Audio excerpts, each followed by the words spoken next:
Welcome to another episode of Submission Radio. I'm Dennis Shkaratov. With me, the co-host and the man, Kasper Rosalowski. Casper, the one and only ghost. What up? Good to talk to you, man. Yeah, it's amazing. We have a great lineup for the show, don't we, Kasper? Yeah, absolutely. We've got a lot of interviews planned for today. I've got the one and only Mark Bocek. He's got his comeback coming up at the Tough Nations finale on April 16th. Dennis, who else have we got on the show? Well, we've got Tyron Woodley. Now, he had a massive fight at UFC 171. We'll be talking about that later, and we're going to get Tyron on to really discuss his feelings after that huge win over Carlos Condit. And then for the big main event of the episode, Cass, who did we get? He goes by many names, but today he's going to be going by just Alistair Overeem on Submission Radio. And he's been a little bit on the bench for a while now, but he's always got something interesting to say. So we want to have a chat to him about things like Junior Dos Santos and just in general, where he's headed at the moment. Yeah, it's going to be a lot of fun. And as people know, he's coming down to Australia to do a number of seminars. So we'll see what the man's like as a teacher, along with being an awesome fighter. But before we get into all that fun stuff, Cass, there's a bit of stuff to talk about. Yeah, absolutely. Look, we had UFC 171. I think it's literally just a week ago now. A lot of fights, a lot of, I guess you could say, controversy, a lot of outcomes, the welterweight, picture in general. Dennis, just give me your thoughts on that, and what do you think of the outcome of 171? Yeah, I thought 171 was an explosive event. Literally, I couldn't believe some of the stuff that I saw, and one of the things that pops into my mind is that victory that Tyron had over Carlos Condit. Of course, we'll have Tyron on later, so we can get into it in a bit more detail. But that was really kind of one of the more shocking moments for me of the pay-per-view. How about you? Yeah, I think that was one of the ones that stuck with me. That and the main event, obviously. I mean, the 5-round instant classic between Johny Hendricks and Robbie Lawler. I mean, that was insane. You had the first 2 rounds easily going to Hendricks, the second 2 rounds easily going to Lawler. I mean, there's very few fights where you go into the last round and you really don't know who's going to win. Sometimes it happens in 3-round fights, but in a championship fight, it's usually fairly dominant one way or another. And this is just insane. Not only that, but 2 massive punches with great wrestling offense and defense. So it was just an instant classic. It was just a little bit unfortunate on Lawler's behalf that it all came undone, 2 minutes into the 5th round. Yeah, that's right. And I think a lot of people were surprised with the way that Robbie approached this fight. He just stood in the pocket with Johny, and he just stayed in there using his head movement and trying to counterpunch. And after the first 2 rounds, it really started to work. And I think a lot of people were really shocked that the fight turned out to be such a barn burner. Yeah, I thought it was crazy that he was standing so close to him. I remember I was saying to you, why is he staying so close? And there was a bit of theory behind it. What did you think was that, Dennis? Well, when I first saw that, I thought, wow, Robbie's really got a great game plan, and that is to use his fine boxing skills to get in nice and close, because Johny Hendricks, he's a great fighter, but he is not a boxer. He's a mixed martial artist. Robbie's been in the game for so long. He's got so many boxing techniques. He basically just stood in front of him and used all of his boxing techniques. He was moving his head. He was moving his body. He was nice and loose, and that's when we really saw the best out of Robbie, I felt. I guess his idea was, I'll get up nice and close to Johny, so he can't wind up his punches and hit me with that power. And you know what? It was really effective for the 3rd and 4th round. I think you really nailed it. You really hit the nail on the head with the whole wind-up power. Most of Johny Hendricks' knockouts, the John Fitch one, just pretty much most of them, it was from range. He came in, he closed the distance very quickly, and he knocks people out. But if you stand that close to him, he might not necessarily have that power, to knock people out. And obviously Robbie Lawler, he's got a great beard on him. And it was just insane. A lot of people writing Robbie Lawler off in this fight, and he proved a lot of people wrong. It just goes to show that he can hang with the top guys in this division. Yeah, and I think a lot of people have a mixed perception of MMA. I think sometimes when we watch MMA, we think, look, we're watching a football game, we're watching a basketball game, we're watching a different type of sport. But MMA is really a sport where anything can happen at any given time, and it's really the smallest issues that may make the biggest differences in the fights. Now, the news did come out, and Johny spoke about this with Ariel, a reporter from the MMA Hour, that he was injured during the fight. He got injured before the fight, and he considered pulling out of the fight. That's how serious his injury was. During the fight, he mentioned that it was his shoulder loudly so that people didn't realize it was actually his elbow. And that's what affected his takedowns, he says. Yeah, that's the thing. You say I was surprised by Robbie Lawler's takedown defense. I mean, I knew it was great, but the fact that he stood up to Johny Hendricks with all his, I mean, we saw what Johnny managed to do to GSP, which wasn't a whole lot, but I thought he'd take advantage a bit more of Robbie Lawler. And yeah, Johnny said that it was because of his torn bicep that he couldn't get in there and he couldn't take him down. Johnny really believes that if they had another fight, he'd be able to control him a lot more with wrestling. What do you think about if they did have another fight, Dennis? I think it's a really interesting situation. You and me are going to be talking about rematches a little bit later because it was our official Twitter question. Obviously, every week we release one. It's under #SubmissionRadio. We'll talk about that later. But I really think that although his elbow or bicep was injured, I think that I just can't take anything away from Robbie. I'll be honest with you. I was really impressed with Robbie. He did such a great job. And, in a rematch, maybe Johnny could take him down. But then again, in a rematch, maybe Robbie may land a couple more punches on him and finish Johnny off. Like Johnny said in the interview, some of those punches were landing. And he thought to himself, if I take a couple more of these, this might be game over. The fight might be over. These are some strong punches. So you never know in a rematch situation. I would agree, and I think coming into that fight, you could see Robbie Lawler. He just had this look on his face, like he was just happy to be there. You know what I mean? That long away from the UFC, he comes back, Cinderella Man story, and he's fighting for the title. And he didn't exactly flounder. I mean, he lost, but he only just lost. I really think this was a fight of two people's champions, in the sense that everybody wanted Johnny to win because they felt that he got screwed over by the GSP decision, and then everybody wanted Robbie to win just because he was that much of an underdog. I'll be honest with you, Casper. When Robbie was going into this fight, I didn't give him a very big chance. And I know a lot of people thought Robbie was going to do quite well. And some people thought, well, Johnny's going to finish him off maybe in the third or fourth round. But I didn't expect much from Robbie, and I was really pleasantly surprised. So it was definitely a night of surprises. And, nothing disappointed me more than that Diego Sanchez and Miles Jury fight because, I'm a big Diego Sanchez fan. I know you love watching Diego. What are your thoughts on Diego Sanchez now? Where does he go from here? Yeah, that's a tough one. I think Miles Jury, he really is the new breed. And he did say after the interview that he felt he handled Diego Sanchez really easily, which just goes to show a lot of the promise in Miles Jury. I mean, the guy was living with Jeremy Stevens, and he's kind of eclipsing Jeremy Stevens slowly but surely. That's my opinion, at least. As far as Diego Sanchez goes, fuck, I mean, he said it came down to food poisoning. He ate beef tartare the night before because he felt that he needed, I guess, the red meat. I don't know. I'm not a nutritionist, but I mean, beef tartare doesn't seem like the wise choice, the day before a fight. I don't know. Look, I honestly don't think Diego Sanchez is going to be winning that title anyway. Just in my honest opinion, I never thought he was going to win that title. He didn't do it against BJ Penn, and the competition's only gotten stiffer. I think they're going to keep Diego around, and there's plenty of fun fights to have him in there against. I think that's pretty much where Diego Sanchez is going to go. I mean, I wish him nothing but the best, but I think he's going to be there for the fun fights, basically. And I agree with you. And I guess one of the issues is, when do you call it a day? And I know Diego Sanchez is relatively young, but he started so long ago, and he was a winner of the first season of The Ultimate Fighter. So, I mean, he's been around that long. And when we look around the division, we see all of his peers are retiring. He always takes a lot of shots in his fight. And I know he said that he had some issues with food poisoning. But to be honest with you, I don't want to see Diego go out there and fight similarly to the way he fought at 171. I mean, he had an amazing fight with Gilbert Melendez. I'll give him that. He came back and was spectacular.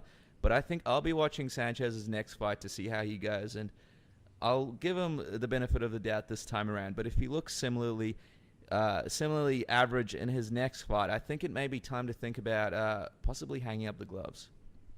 Yeah, I think you're right. I think you're right in that sense. I think the fact of the matter is, though, Diego Sanchez, I don't think he's ever going to make that decision to hang up the gloves. I think Dana White's going to basically chuck Liddell him. He's going to sit down with him and he's going to say, look, man, you're not fighting at the level of competition that you used to be. And I think he's going to go the way pretty soon of the Chris Liebens, the Forrest Griffins, the Mac Danzig, the Chuck Liddells. I mean, Diego Sanchez, he's a fucking crazy dude. I mean, when people talk to him about fights like this, he basically just says, nope, they make me stronger. It's a lesson learned, things like that. But I mean, we've seen it time and time again. Chris Lieben, he was taking massive shots, and then one day his chin just failed him. Chuck Liddell, I mean, that's probably the best example there is. I mean, if ever anyone had a chin, it was Chuck Liddell. And then we saw, what happened. So I think it's either going to happen that Diego's going to start getting knocked out, or Dana's going to sit down with him and say, look, we can't keep letting this happen. But I think for at least another few fights, he's still in there because he definitely is a draw, and he provides that entertainment factor. Yeah, and I agree with you. Well, what do you think happens with Miles Jury now? He's a great fighter, a great young kid, has a lot of skill. I mean, he really did beat Sanchez seamlessly using his technique. I mean, he is a new breed of fighter. When someone says, MMA 2014, Miles Jury does come to mind. He's not typically someone you'd think, hey, this guy is a fighter, but he's just got great technique and he's advanced his skills. But my question to you is, and I'm curious what you think about this, where does he go from here? Obviously, his stock has risen, but do you think, and I mean, a lot of fans have been disliking some of his comments from him talking about how easy it was to beat Diego Sanchez. Do you think Miles Jury can become a bit of a heel in the division? Yeah, I think that'd be great. Honestly, I think heels are always good for the sport. Because the fact of the matter is most guys in MMA are nice guys, you know what I mean? So if you got a heel, someone like Chael Sonnen of 2011 and 10, I guess John Jones for the better part of last year and the previous, it's good because people want to see heels, get their asses kicked. And if they keep winning, I mean, it generally equates to drawing power. Look, Miles Jury, he's a young kid. He's got a lot of talent. He's very, very skilled. I mean, Diego Sanchez, even though he's getting a bit older, I mean, that's still a very legitimate win. I wouldn't mind seeing Miles Jury against maybe someone like Donald Cerrone, maybe even a Nate Diaz, although I don't think he'd take that fight. Sky's the limits for Miles Jury at the moment, to be honest. We just got to see where he's going at the moment. Yeah, so great job to Miles Jury, and hopefully we can get him on in the future and have a bit of a chat to him about his fight. Now, Cass, apart from UFC 171, someone else has been released just recently. Melvin Guillard, he gets released by the UFC after 22 fights in the octagon. Now, without taking too much time to think, what's the first word that comes to your mind about this? Expected. What about yourself? I'm disappointed. I'll be honest with you, disappointed because, every time I see Melvin fight, I always think this is a guy with the talent to be a champion. But then this happens, that happens. He's not motivated or he doesn't take a fight seriously. And it's disappointing because he pretty much run out of chances at this point. Yeah, I think with Melvin Guillard, I don't know whether it's a mental thing or what. I don't want to speak on his behalf. But if you look at his record, I mean, he lost to Joe Lozon. I remember that fight coming into that fight. I expected Melvin to win. I mean, Joe Lozon, he's a tough guy. He's a gamer. But to get knocked down by Joe Lozon, I was really surprised. Then you got the loss to Jim Miller, which, to be honest, I think a lot of people expected. Guillard's never had the greatest submission defense. He beats Fabricio Camões, loses to Cerrone, Jamie Varner, wins against Mac Danzig, who just recently retired. No contest against Ross Pearson, then loses against Michael Johnson. So we got that's a lot of losses in his most recent fights. I think he was just getting to the point where even though he's got that athletic talent, I mean, he can knock anyone out. He's got incredible speed. I just think he wasn't putting it together. And I think, he's a veteran. He's been around for a long time. I think UFC just, the spots for gatekeepers are really running out, especially in the lightweight division where, it's a shark tank. Everybody's a fucking killer in that division. Yeah, and I agree with you. I guess the Donald Cerrone fight, that's a real fight that sticks out in my head with Melvin because he was winning that fight. When he started showboating, doing his Muhammad Ali type shuffles, it just sort of showed that he might not be on the mental level that he needs to be to really take advantage of his skills. And I guess I always thought that maybe, like you said, mentally he'd come into his own and really take this division by storm. But I wonder, do you think that Dana White cutting Melvin since Melvin messaged that he needs to take it seriously and that he might have a shot in the future? Or do you think we might not be seeing Melvin in the octagon again? Yeah, I don't know, to be honest. I mean, Melvin's fought in so many organizations already. I mean, I'm sure he'll end up in either Bellator or World Series of Fighting. And I think he'll do well there. You know, the competition just isn't quite where it's at in the UFC. Yeah, I don't know. I don't know. He is getting there in age, and if not in actual, physical age, in fight years. You know, he's had a lot of fights. As far as the whole mental aspect, I mean, he's Melvin's always been like that. Even in the second season of Ultimate Fighter, you saw Melvin incredibly cocky, saying that he's going to smash everyone, destroy everyone, and then he lost his first fight in there to Josh Berkman. So, I mean, I'd say nothing new really from Melvin, to be honest. But yeah, look, just moving on from Melvin a little bit. Some more news. Anderson Silva, he's now said that he's going to fight Machida, which, I never expected it. Those guys have been close for a long time, and they're both now in the middleweight division, or at least we think, depending on where Silva comes back. What do you think about this, Dennis? It frustrates me, to be honest with you, Casa, because I'm really sick of these I won't fight my teammate or I won't fight my friend situations, and then something happens, they change their mind, and they go back and forth between those ideas. I think if you're a fighter and if you're in the weight class, if you're the best of the best, this is a competitive sport. It's nothing personal, and you should be able to put things aside and go in there and compete, and then be friends afterwards. I know, you and me sometimes we do Brazilian Jiu-Jitsu casually, and we'd roll all the time. It's never personal when we roll, but it's just it's a part of the sport, and it just frustrates me because sometimes people will take these stances that they won't fight someone, and then they'll change their minds, and it's just really confusing to the fans, and it can be really frustrating at times. Yeah, I do agree. Look, if you and me met in a jiu-jitsu competition, we'd shake hands and may the best man win. I think sometimes it's a little bit different when you've got such a large amount of money, and whether you win or lose may depend on your family's outcome. So I understand that situation, but at the same time, if you're fighting for a title, you're probably doing all right as it is. You know what I mean? Yeah. Not to get too much into monetary values, but if you're that good and you're fighting for a title, even if you don't win and you stay around the top of the division, you're probably going to do all right. And yeah, look, I mean, as far as friends fighting, yeah, I think guys should just kind of suck it up and just grit their teeth and say, listen, we're friends, we'll fight, and after the fight, we'll still be friends. You know what I mean? I think a lot of the new generation are adopting that sort of mentality. And I think the more MMA grows, the more avenues and options they're going to have. People will adopt this attitude. I really love what Daniel Cormier and Cain Velasquez have done. Daniel Cormier didn't want to fight him, so he dropped down. He moved to another division. And there's a huge possibility he could win that title. So in that sense, I'm fine with it. But yeah, I think in most situations they should just put the friendship aside and just, at the end of the day, it is a sport. It's a competition, and people want to see the best fight in the best. And if that's Anderson Silva and Machida, who wouldn't love to see that fight? Two elite strikers. It would be a great fight. But here's my problem with it. See, I have a problem with it. Machida was in the light heavyweight division. Maybe he wanted to come down to the middleweight division, but Anderson Silva was champion. Machida didn't want to fight him. Now Machida's getting a shot at the title, and Silva's okay with fighting Machida. Do you think that's a little bit of a flip-flop there? Yeah, I think that is. I think that's actually interesting. Yeah, little bit of a dick move on Silva. I'm assuming the two have spoken about it. Yeah. Maybe Machida understands because Silva ruled that division for that many years. I can understand. What do you think?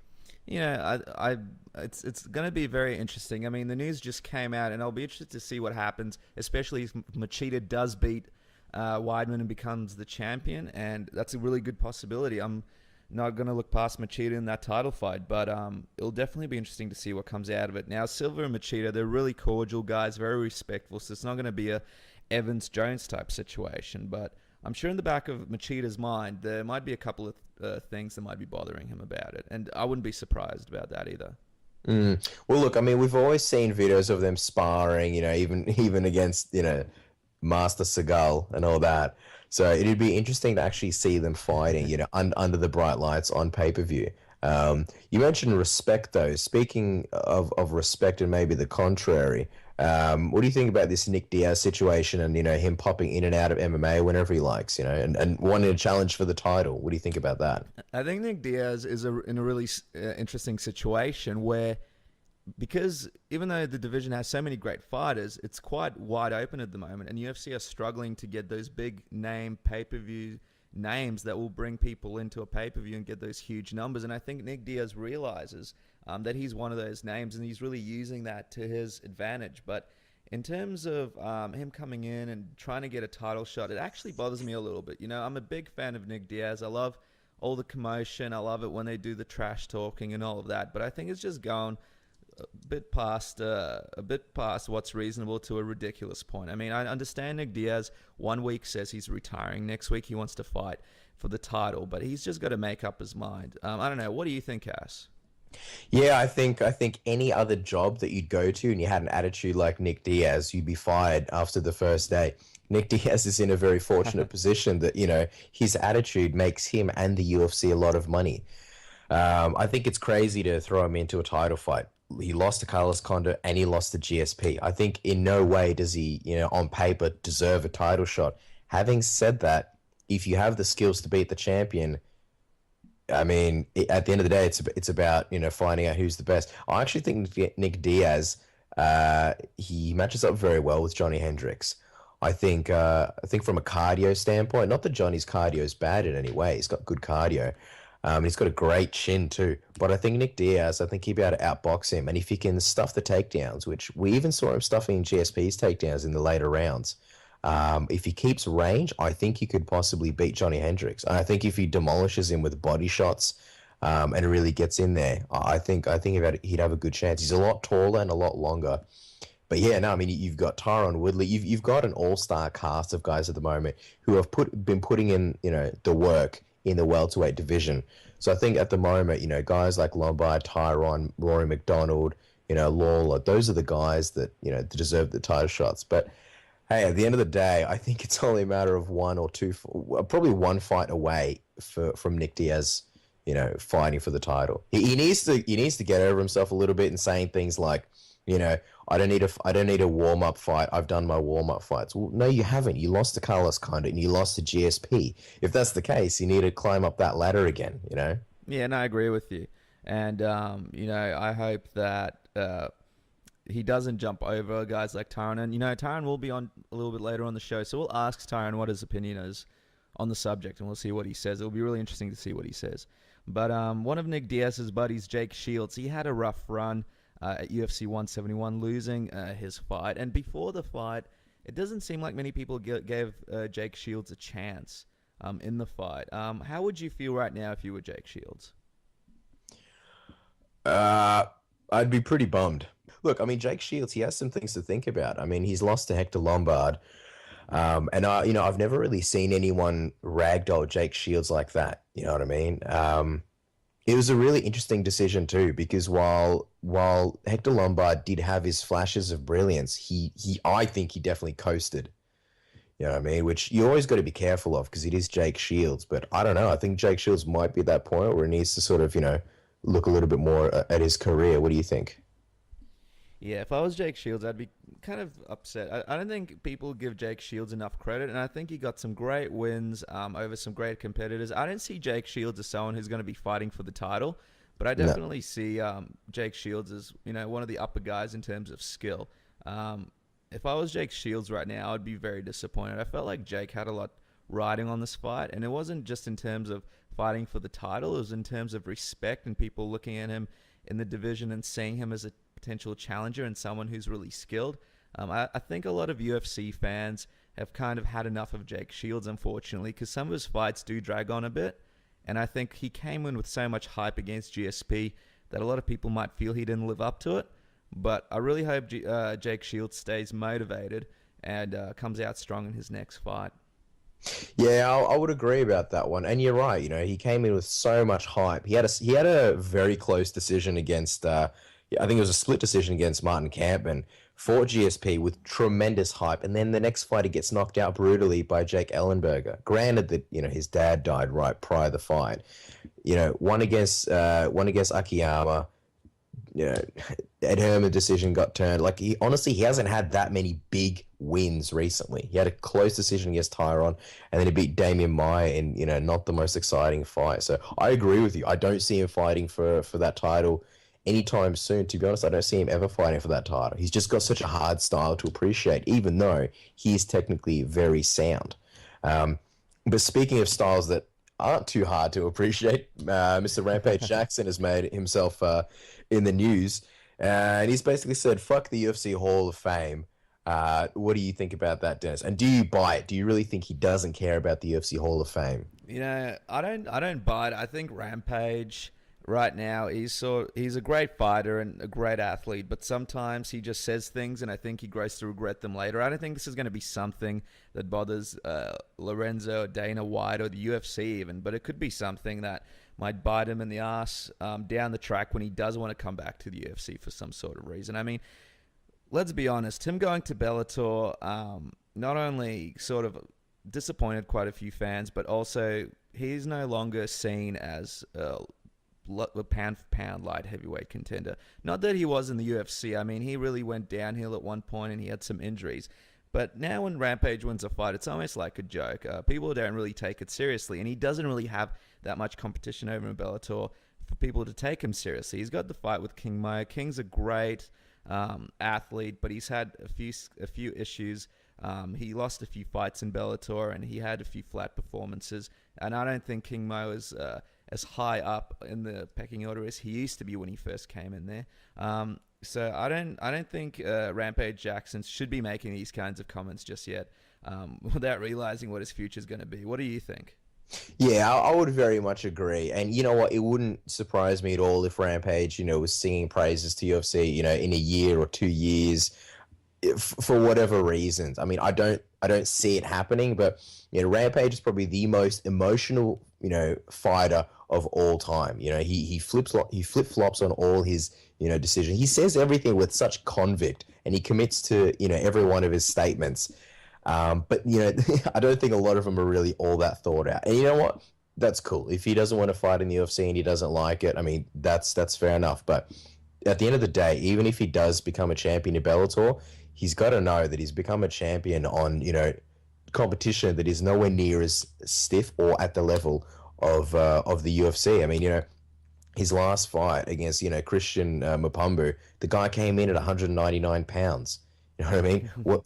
When's the last time you saw anyone in 205, not on the 205 limit?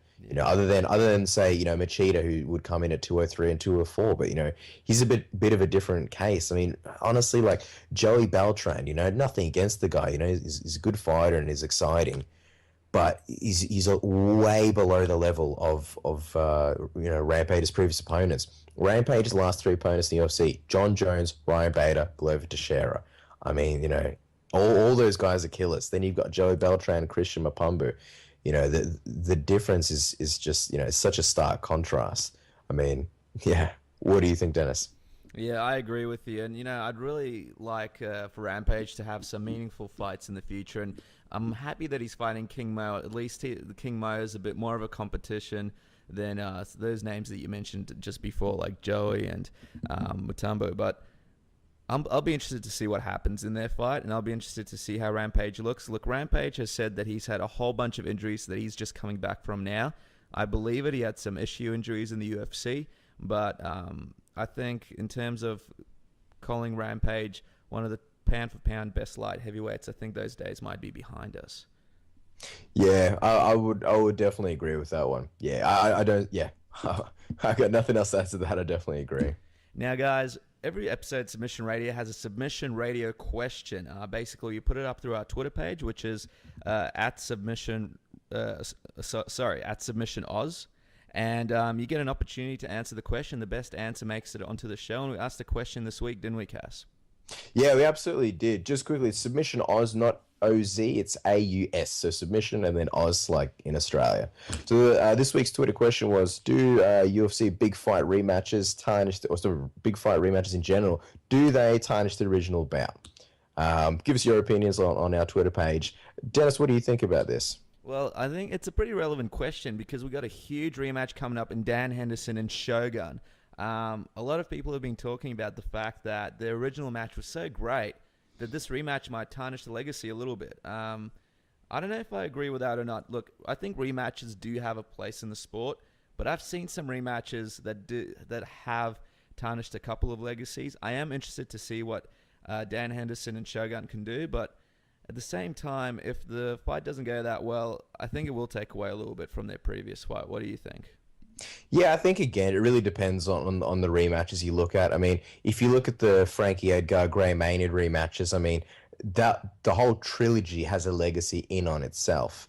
And I think some rematches they need to happen. Like Chuck and Randy Couture rematches like that. But then you get other ones that just are really unnecessary. I kind of think Shogun and Dan Henderson is a bit unnecessary, and they've only been put together because they don't really have anyone else. They needed Shogun of Brazil. They needed someone who could draw on that Stan Henderson. And I don't think he can live up to the expectations, of the previous one. Dan Henderson even said that, he's got to be really careful. He tried to put him away. He's got to pace himself more and you look out for his cardio. So I don't think it's going to really live up, to the expectations of the first one, which, to be honest, I don't think it had that much expectations. I think that one kind of flew under the radar. One of the reasons why it was such an amazing fight was, because people thought, should be decent. I mean, on paper, they stacked up really nicely, but what they produced was just magic. Look, I'm a big fan of rematches when it calls for one, I think Weidman and Silva, that definitely called for a rematch. If there's any kind of controversy, then definitely a rematch. Yeah, well, Jason Huffman actually answered the question on Twitter. So, Jason, congratulations. And he said it depends on the fight. A fight of the year like Shogun versus Henderson may tarnish just knowing how great the first one was. And, Justin, that's a great point. I mean, we'll wait till the fight happens, but I really hope this fight lives up to the expectations. And, Cass, just so the fans know, one of my least favorite trilogies and rematches in the UFC was Forrest Griffin versus Tito Ortiz. Those were just fights I'd never really cared about after the first one. Do you have any rematches that you disliked that you thought shouldn't have been made? I think Ken and Tito. I mean, the whole trilogy was purely just to make money, completely and utterly unnecessary. I think if anyone's really going to stand out, that'd probably be the one. Yeah, I agree with you. Tito and Ken, that was definitely a bit of a beating, but yeah, it was definitely one of the worst rematches that I've seen. And these days, like you said, rematches are unavoidable. Sometimes you have to see them, and we're gonna have Alistair Overeem on later on in the show, and I'll be curious to find out if he wants to rematch or avenge any of his losses. Yeah. You know what? That's a really good point, actually. Him and Bigfoot and him and Travis Browne. I mean, I wouldn't mind seeing those rematches just purely because of the fact that I really did pick Overeem to beat both those guys. I think Travis Browne, after the Bigfoot fight, I was a little bit...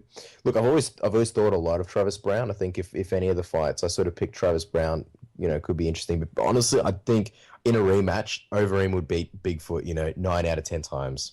What do you think? Yeah, I agree with you. And it also makes it just that more interesting to watch because, like you said, he was so dominant in those fights until he got stopped. So it'll be interesting to see what he feels about that and if it actually bothers him or keeps him up at night. But we'll find out later on in the show.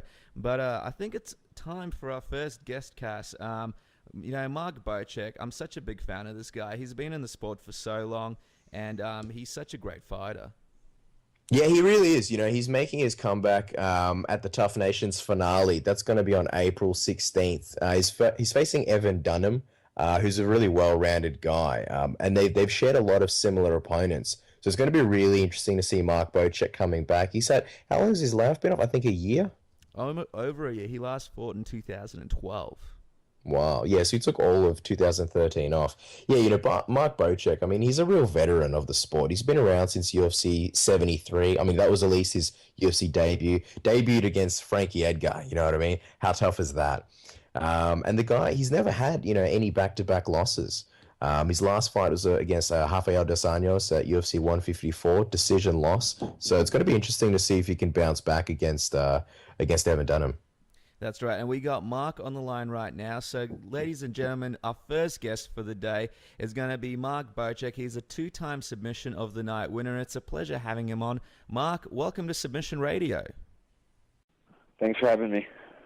Thanks, Mike. It's an absolute pleasure to have you here. Right off the bat, we wanted to ask, look, your last fight was in 2012. You'll be fighting at the upcoming Ultimate Fighter Nations finale. Why the long break in between fights? I didn't want to have the long layoff, you know. I wanted just a short little break from my last fight to just work on weak areas and work on the rest of my game and try to reach the next level. But the problem was during that period, I suffered a bunch of injuries, so it stretched me a lot back farther than I would have liked. It wasn't the funnest position to be in, but that was the reality of it. But everything's going really good now, and getting ready for next month. Did you want to tell us about some of those injuries? Ankle, knee injuries, ligament issues. Didn't require surgery, but they accumulated one after another. Mark, being out for so long, obviously so much had changed in the lightweight division in the UFC. Was it difficult to sit on the sidelines and see so much stuff happening and not being able to participate in some of these great fights that have been happening? Yeah, it was tough. I always like to get a few fights in a year, but you know, it was out of my control. There was nothing I could do. So as soon as the injuries got better, I just got back on the horse, back to improving, and things are a lot better now. Look, it's still early in 2014. How many fights are you hoping to have this year? Well, I'd like to get at least 2 in this year, at least. But you know, this is a crazy sport we're in, so anything can happen. So I really only plan or schedule or look at one at a time. Now, Mark, as you said, it is a bit of a long layoff. What do you think about ring rust? Do you think this is a real thing? And if it is, how are you looking to combat that when you come back in a couple of months? I just think it's a mental thing. You know, it'll affect some people. It won't affect others. You know, it's like maybe short notice fights. Some people respond really well to short notice fights. They're used to taking short notice fights. Some don't. You know, some training camp does well on fight night. Some could have a perfect training camp and have to stop some training, you know, because of, say, a cut or due to an injury. To some people, that won't be an issue, missing sparring sessions mentally, and for some people, it'll really throw them off. So I think just my opinion, it depends on the person. But you know, I can tell you from experience on fight night, you know, everyone's good, everyone's ready. It really is mental on fight night. Yeah, you mentioned sparring, and I wanted to touch on that. A lot of people nowadays, they talk about training smart versus training hard. I mean, we're hearing people like Robbie Lawler saying he doesn't spar. Johny Hendricks pretty much wears a helmet when he spars. I just wanted to get your thoughts on, you know, training back in the day versus training methods now, and, you know, what exactly are your methods? Well, sure. I mean, I think everyone should spar with the headgear to begin with. I mean, you're just going to risk getting cuts, which is not good. You know, you don't let them fully heal, especially close to a fight coming up. So I think everyone has to you know, spar hard with the headgear. You know, then you look at the Robbie Lawler comments like, you know, I don't spar at all, or I haven't sparred in 4 years. I mean, is it actually the 100% truth? Maybe it is. I don't really know for sure, but you know, basically what I think it comes down to, it depends on the person and your experience value level. Meaning, you know, Muay Thai fighters in Thailand, or say Olympic level wrestlers, they don't have to kill themselves in training. They've been doing it since they were kids. So, you know, all they have to do is get into cardiovascular shape, and they can perform well, right? But if you take your average MMA fighter, they don't have, you know, a lifelong of wrestling experience at an international level, or they don't have 300, let's say, Muay Thai fights like some early 20-year-olds. And in Thailand, so they can afford to not do that sparring. But an MMA fighter, say with 10 fights, you don't have 300 fights, so you don't have that experience of, taking shots, brain conditioning, seeing your own blood, those types of things. So I think it depends on your experience level. Someone like Robbie Lawler, let's say, no, he doesn't have 300 Muay Thai fights, but again, he is at the upper echelon of his sport, of mixed martial arts, very close fight with Johny Hendricks. So it's different for every individual. What if it's not broken, don't change it. Myself personally, I have to do some sparring with for timing and for my cardio more than anything. So and I think that's the case with with most guys. With George, with all the top guys. They have to. With jiu-jitsu, it's easier because there's no. You're not going to pay for anything with strikes. If you know when to tap, it's basically 99% injury free, and unless no you brain battering. TJ Grant. Yeah, that was a strange thing. That was a very strange thing. I've been doing BJJ 17 years. That's never happened to me. I guess there's exceptions to rules. There's freak accidents, but I'll be honest, I was surprised to hear that. Yeah, I think we were as well. Even the fact that he's still out, still on the shelf, considering he was, he had a title shot. He had a title fight coming up. That's right. Now, Mark, speaking of training, you and Evan, you're both veterans of the sport. Where have you been training for this fight, and who have you brought in to help you get ready for it? I actually haven't brought in anyone. I've just brought myself to Montreal. I've brought myself to Montreal to TriStar Gym. So I'm working here with all the boys. I've been here for the past 2 months. Firas, George, all the boys here. So I've been here the last little while, and just here on a mission, just training. Now, Mark, the first time you fought in UFC was at UFC 73, which was in 2007, which is crazy to think. Obviously, in terms of production, when you watch the show, it's very similar, but backstage and the feel of the event, has it changed much from then to now that it's a global sport? I mean, as far as the organization, not so much. They've always been very organized. They've always been on the ball, and basically whatever they tell you, they followed through with it. So they wouldn't make any false claims. But with the growth of the sport, now there's just much more media obligations. Okay, fair enough. Another thing I wanted to touch on, recently Mac Danzig retired, and obviously you are a veteran yourself, and Mac is someone who you have fought in the past, and he seemed to have a fair few hardships during his career. You, however, have never lost 2 in a row. What goes through your mind when you see a lot of other veterans of the sport, like Mac Danzig, Chris Lieben, Kenny Florian, guys like that retiring? What do you think about for yourself? I think again, that's going to be something individual. You can get a guy like Joe Stevenson, who's been fighting pro since he's 16 years old, and late 20s. He's burned out. He's just had too many. He's had too many fights, and then you can look at a guy like let's say Rick Hahn, who's 37 years old, who's training here at TriStar as well, and he looks better than ever. He looks as good as anybody. So it's just individual. It's a mental thing. If mentally you don't want to fight anymore and you're just doing it for money, you should stop. It's a really difficult way to make money, and I would think one of the worst jobs on the planet if you're not enjoying it. Now, Mark, one of the questions is, obviously, when you first started in the UFC, the title was an aspiration of yours. Now that you're coming back after the injuries, what are some of your goals in the lightweight division that you are aiming towards? I'm really lasered in on Evan. To me, he's very tough. I know he didn't have the best showing against Cerrone.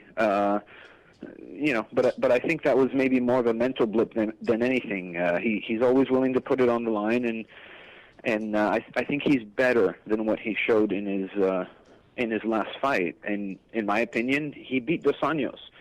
So to me, that's fighting a top 10 guy. The rankings don't mean much. They change from fight to fight, and that's very subjective.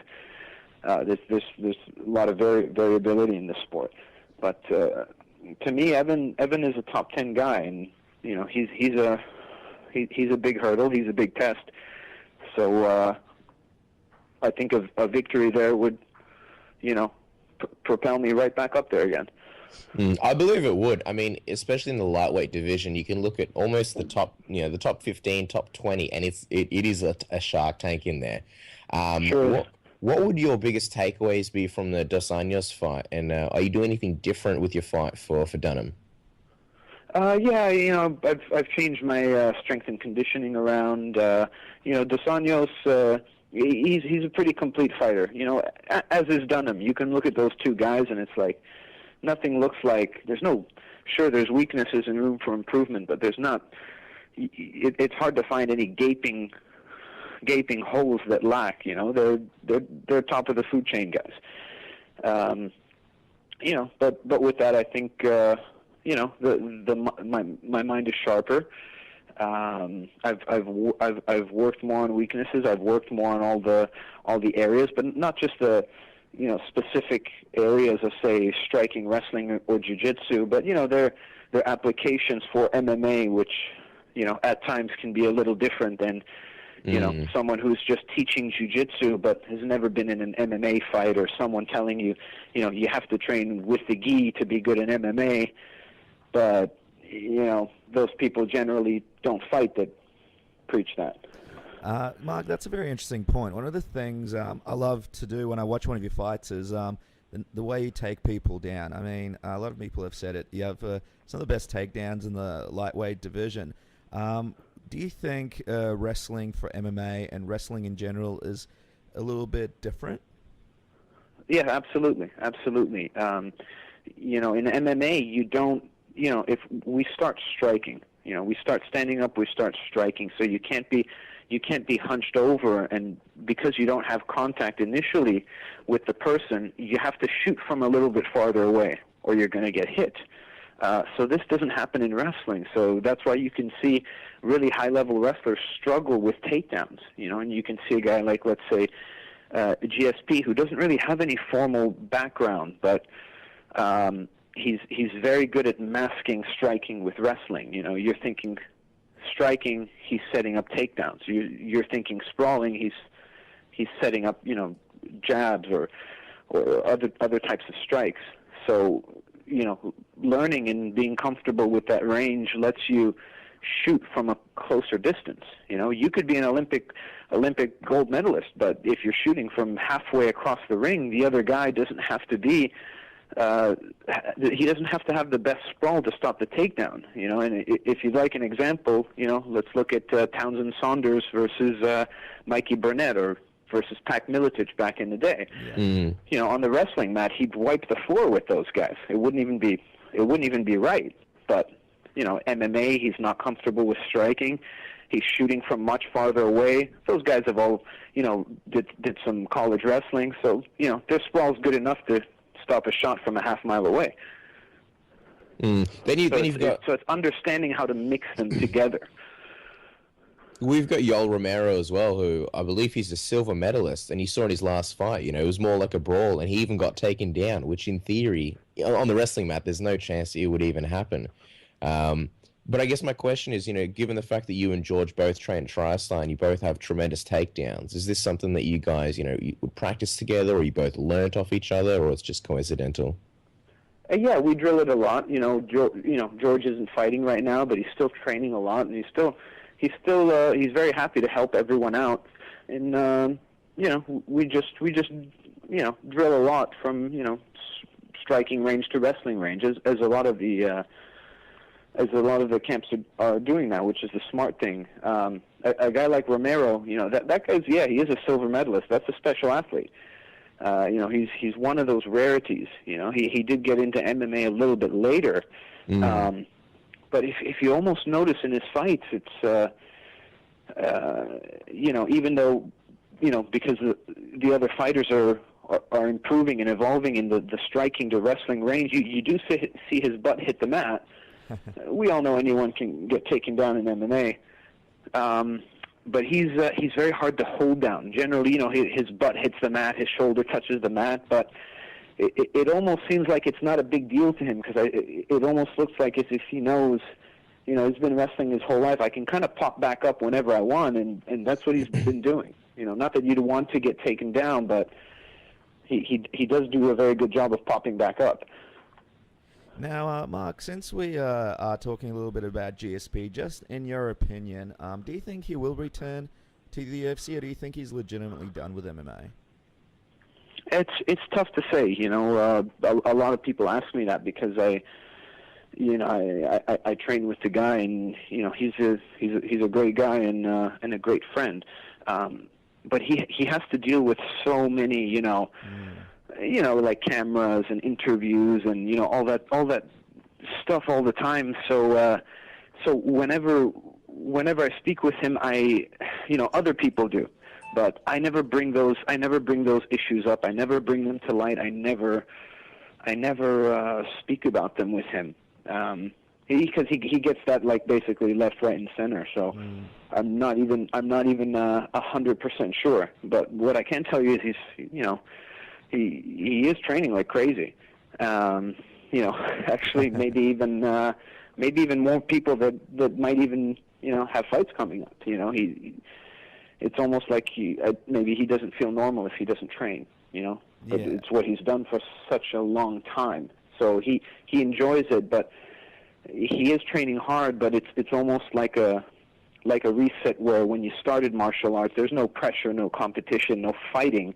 It was just something cool, and you'd learn counters and what's the setup here. You learn BJJ, the sweep, the counter. It was enjoyable. It was an addiction, and he's working with all types of coaches. So I think he's almost in that type of no pressure zone again, where it's pure like an addiction and enjoyment. And is that where you found yourself during your injuries? Obviously, you didn't have many fights lined up, so you were still training, but were you doing that for the pure enjoyment of the sport as well? Yeah, it was enjoyable. It's learning new skills is enjoyable for me. Training camps at times, it's not the funnest thing, but the sacrifice has to be done. Okay, Mark, I wanted to ask you also, another one of the big changes that have happened recently is the changes with obviously fighters going to Fight Pass, which affects sponsors, and then you've got the way the bonuses of the night come out. You did have an incident with a sponsor last year. Does this help you as far as or how does this change your screening process for sponsors in the future? I'm sorry. What happened exactly? With yourself? No, with the actual sponsors. What changed? Well, a lot of people are saying now that if you're going to go on Fight Pass, sponsors might not be as willing to sponsor fighters, because instead of being, say, on a pay-per-view card, they're going to be, broadcast over the internet. And then with the alleged UFC uniform coming out, that might limit the sponsors even more so. Right. Yeah. I actually I haven't actually heard anything from UFC about the actual uniform. I hear the rumors like everyone else, but they haven't said anything for sure. I'm sure there might be other people that know. I haven't heard anything yet.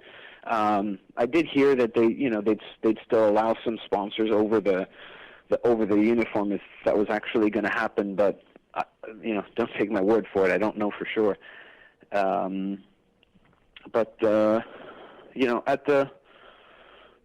At the moment, they've been pretty liberal with the sponsors, and the big ones are taxed; they pay a fee, but the big ones can afford that.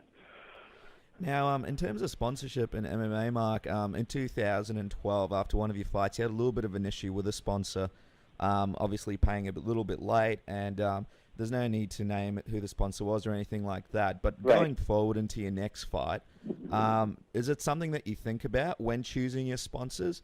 Is there a trust factor that you're going to be thinking about going into this one? Oh yeah, absolutely. Even with all previous sponsors that I ever had. You know, we always have a contract, an agreement set up, signed before anything happens. But you know, we quickly learned that a contract and collecting are two completely different things. So yeah, we still always do an agreement. You know, past a little just email agreement, like an actual, you know, signed agreement. We always do that. Still, a lot of agents aren't doing that anyways. You know, from my understanding, you know, you hear things about certain sponsors. It's a small community. If someone doesn't end up paying, you know, everyone's going to tend to start to hear about it. So the word of mouth goes around pretty quick. So yeah, I mean, I'm extremely selective. I wanted to ask, just touching on your past. Now we're going back a few years now, but I think it's pretty common knowledge. You were actually one of you were Dana White and the Fertitta brothers, one of their first jiu-jitsu teachers. You know, teaching them in the early days of BJJ. What was that like, and how were they as far as BJJ practitioners go? It was very cool, but you know, I don't know if I could really call myself their instructor. It was more like I was kind of there at the beginning, and I helped them for you know, like a brief 2-3 week period in the year, I believe it was the year 2000. Basically, what had happened was I was training in Vegas at the time. I was you know, 18-year-old purple belt, and Wow. all I did was live, breathe, train jiu-jitsu. When I wasn't training, I was watching videotapes, and I was fairly decent on the competition circuit. So my instructor at the time, who had given me my purple belt, you know, John Lewis, who at the time was Andre Pederneiras' North American affiliate, was actually he began teaching and coaching Dana, Frank, and Lorenzo in Brazilian Jiu-Jitsu. But since it was three of them, you know, it's always good to have an extra guy, and you know, you can see more. You know, you don't have one guy just lagging around, and especially if he's a sharper jiu-jitsu minded, it helps even more because John was just one person. So that's how I actually met Frank, Lorenzo and Dana. And at the time, I didn't really know who they were. But after that 3-week period, I think maybe it was 6 to 8 months later or something. I forget exactly when the purchase was, but it was after I met them. I realized, oh, they purchased UFC. Very, very interesting. So just between us and the listeners at home, who was it a pretty fierce rivalry in the gym between Lorenzo and Dana? Who got the upper hand sometimes when they were rolling? Actually, not really at all. Surprisingly, it was purely just, you know, fun. You know, they weren't even, you know, I'm sure they did when I wasn't there at other times, but they weren't really, you know, sparring hard or sparring to win. It was just more of a flow, feel, learn type of role, followed by a lot of you know, technique repetition. So, you know, they just loved it. You know, they were just having fun with it. You mentioned that you didn't really know who they were in the beginning, and I wouldn't fault you for that, because back in the day, Dana White, he sort of came off as like this shy, timid guy. He honestly looked so awkward in a suit back in the day, and now you see him doing, you know, you see him doing these crazy press conferences and dropping F-bombs here and there. Personally, I love that, you know, he's so, you know, honest about things like that. He doesn't really hide who he is. Do you see any contrasting memories of the old Dana White? You know, maybe back when he's a little bit quieter. Yeah, he was a lot quieter back then. You know, I understand what he's doing.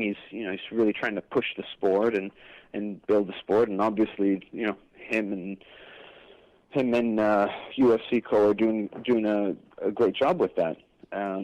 He was a lot quieter back then, but you know, yeah, like I said, he was just trying to push the sport.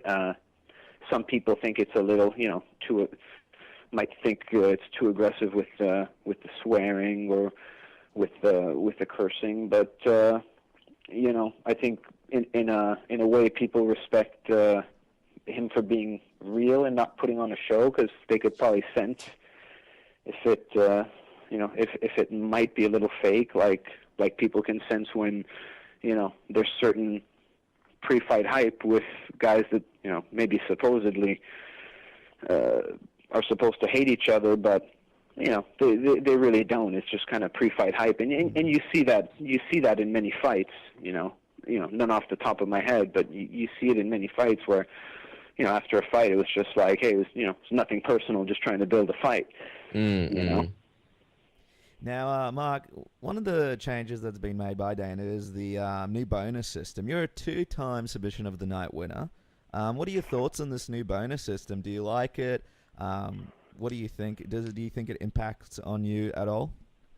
Yeah, I like it a lot. There's more opportunity to win the bonus now, so it's not just relegated to KO, submission, or fight of the night. You can have multiple performances of the night. So if you put on a good performance, you're going to be rewarded. So yeah, I'm of the opinion that people should be able to vote for it. I think it might get to a point where after a card, you might be able to vote for who you think gets the best performance of the night or something like that. What do you think?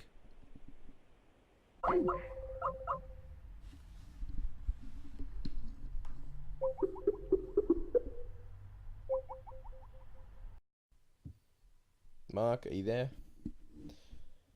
Okay, I think we've had some technical difficulties. I think Mark Bocek got disconnected. We are running a little bit long in the show at the moment, so we're going to see if we can maybe get Mark back a little bit later. But I think, Dennis, at this point, it's probably time to move on with our next guest. What do you think? Yeah, that's right. We've got a huge guest coming up next, so I'm very, very excited. We spoke about him before, and before we go on to the next guest, guys, be aware that we are releasing a Submission Radio First Fight series. We will let you know more information about that through our official Twitter page, which is Submission AUS, Submission Oz. So it's Twitter/Submission Oz. You go on there for all the latest information, and you will be pleasantly surprised by this Submission Radio First Fight series that we have coming out. Yeah, I can't wait. We'll be right back with Tyron Woodley. Ladies and gentlemen, this is the main event of the evening. It's time! Oh, big right hand. Henderson looking to finish the fight. Big shot by Shogun. He's hurt. Big shots. Unbelievable. Shogun's covering up. He's standing right in front of him. Oh! Wow. Full mount for Shogun. Hands in trouble. What a fight. Hendo the winner by unanimous decision. Without a doubt, one of the best fights ever in MMA. The first fight with Shogun was fight of the night, and this next fight, it's going to be another chess match with a lot of action. Man, they're firing away. Eu vou ter que lutar muito concentrado, porque o Johny Hendricks é um cara muito rápido, um cara que tem mão pesada. Então, com certeza, eu espero ser com a vitória hoje à noite. When I picture it in my head, I want to picture it just like the last fight. Be a little more aggressive, make sure I don't end up on bottom, and looking to finish him at the same time. It's all over. There's no way he'll knock me out, finish me, or submit me. It's just not going to happen. Então, eu estou decidido a ter um novo cinturão do UFC. Esse é meu grande sonho, esse é meu grande desejo. Eu sei que não vai ser fácil. Eu preciso vencer o Johny Hendricks. Wow. That's a scary, scary dude, Mike. I respect Shogun a great deal. He's a tough guy and a great fighter that's very well-rounded and dangerous everywhere, but I'm going to knock him silly. His animal instincts and aggression are second to none.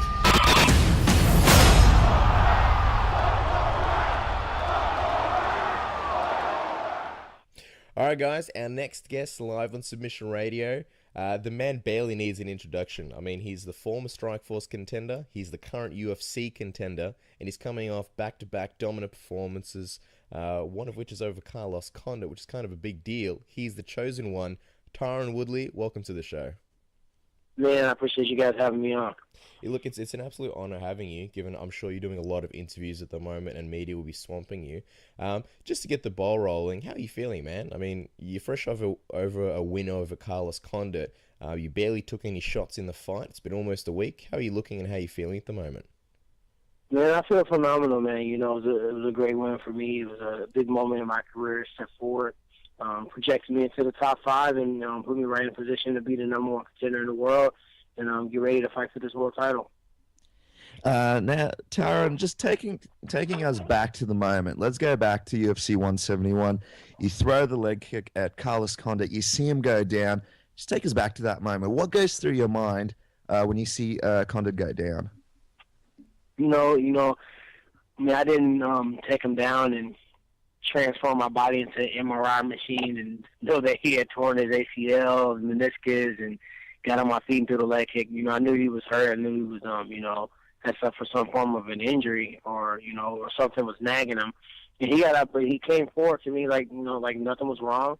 So I said, I'm going to kick at these legs. It's the same as Jose Aldo would do if he kicked 10 times at your leg and you spun around and switched stance, he would go right back at it. So, I used my killer instinct, so I went back at the leg kick.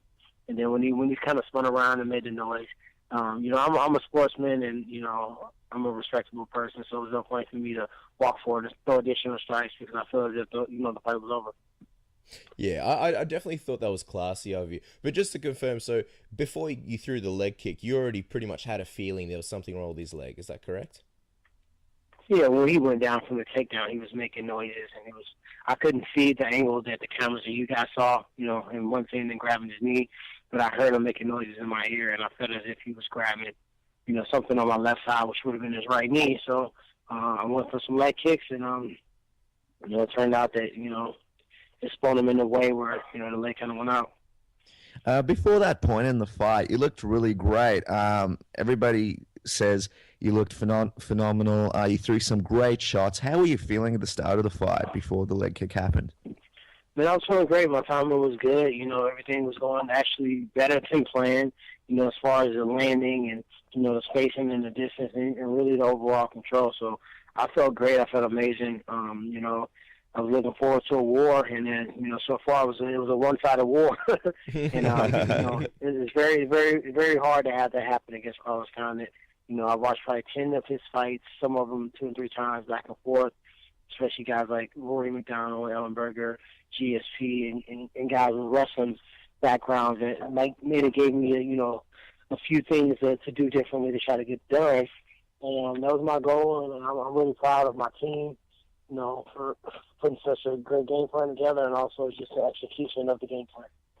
Yeah, it was especially the first round. It was extremely dominant. Not to say the second obviously wasn't, but I mean you really did come out guns blazing. Especially in the first 2 minutes, you landed some real killer shots, and I know I was surprised that Carlos Condit could even withstand them. I mean, everyone knows the guy's got a good beard, but those are some really massive shots you were landing. Now, I heard you didn't feel that Joe Rogan did a good enough job of conveying that message and was a bit biased. Tell us a little bit about that. I just thought that, in general that, someone that basically is landing the shot should still get credit for landing the shot.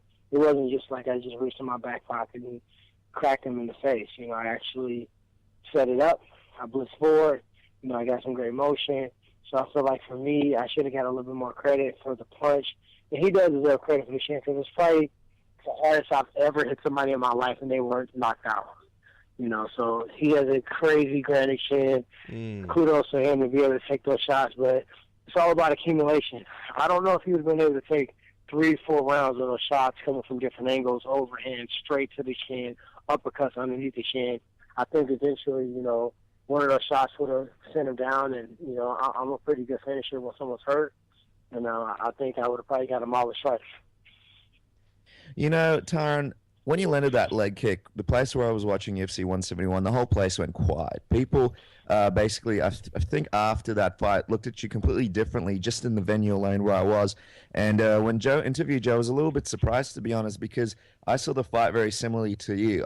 Does it get frustrating that some people are of the opinion that because the fight did finish in an injury, it's not as dominant than if you finished it with strikes, for example, or a really dominant decision? It's plenty of times fights are finished and then the opponent gets injured, but the point is the fight was finished. It's not on my record. It's okay, we had to stop the fight at 7 minutes. You won 7 minutes. You won the fight. It's TKO due to knee injury. So if I punch you in the face or punch you in the body, or if I break your arm and have to stop the fight, those things might cause you. If a guy doesn't submit and you break his arm, they stop the fight. You know, it's not not anything different. So I feel as if, you know, it's kind of taking away a little bit of the moment. But for me, I know what I did. You know, I want to have a national rewatch party. I want everybody to sit down and let's all watch UFC 171 again together. You know, with knowing the ending. And I want us to watch the beginning of the fight, and I want us to, you know, identify what minute what second did Carlos kind of win in the fight. You know, show me the part when I was slowing down or fatiguing, and you know, I'll tell you that wasn't happening. So for me, I think that, you know, people that are saying, oh, you know, we didn't get to see the fight in the third round, he comes on strong. Who's to say I wasn't going to finish him off at the end of the second, or knock him out in the third, or do the same? All I have to do, I didn't have to do anything spectacular. I just had to keep up what I was doing. You know, if I would have kept doing what I was doing, then I would have won all 3 rounds. Yeah, I do agree with you there. I just want to make it clear. So this national viewing party, are we invited, and will there be drinks and beverages served? I make a really good dip, so we will fly all the way from Melbourne, Australia, over to America to. Yeah, you know, we need to make it soon, because I don't want somebody who hasn't really deserved the position to come and get it. So we need to do it soon. We'll have some strange donuts and some drinks, and, you know, and really just enjoy it, because it was a great moment. I feel like, you know, to a certain degree, people have, you know, almost taken that moment from me. You know, I just beat the number 2 guy in the world, which I petitioned for, which I asked for, which I got, and I could have got that fight and got my butt whooped. You know, damn, man, see, next time you won't ask for it. You might not want what you asked for, but I went out there and I was taking the fight to him. I was showing people why I wanted the fight and why I thought it was a good style matchup. And overall, you know, I just feel as if it should be a celebratory moment for me in my camp. And, you know, also, it shouldn't be a question of whether or not I'm fighting for the world title. Well, absolutely. I mean, I think at this point it's pretty well known that you want to fight for that title. I mean, you're obviously going to get a lot of time to make that case, but just tell us here and now, why is it that you believe that you should be fighting for that world title? Because obviously at the moment, the welterweight division, it's extremely packed, and there's a lot of guys that share your thoughts, but about themselves, that they believe they deserve the title shot. You know, I think I deserve the title shot just because I was a guy that remembered he signed the contract to be in the fight business. I went after the top guy they had available.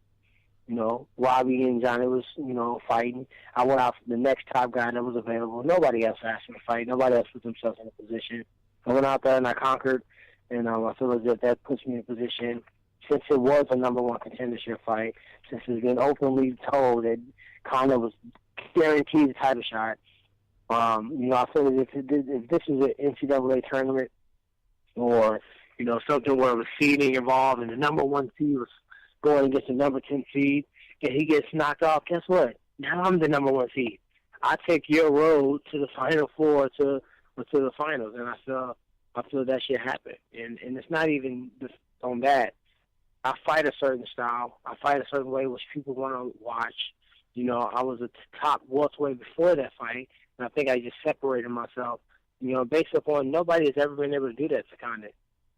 Like, tell me the last time. GSP didn't. He didn't go out there and just, you know, bomb on him like that, you know. And I think I show why I should be at the top by doing that to the top guy. And it's interesting, you know, Tyron, because it feels like everybody's trying to make a run for this title since GSP's left the division. And since UFC 71, Hector, Lombard, and Rory McDonald are both trying to make a case for the title as well. Is that frustrating? What are your thoughts on that? It's frustrating because why were you making a run for the title then, Rory? Where were you at then? You know, I was prepared to fight a teammate and friend for the title because it's, you know, that's what it's all about. And on top of that, you know, I never thought GSP was someone that was unbeatable. So for everybody who's like, okay, well now he's going, well let me get in there, let me get a shot. I want to. I mean, it's kind of embarrassing. But damn, dude, you didn't think you could win when he was there. So now he's gone.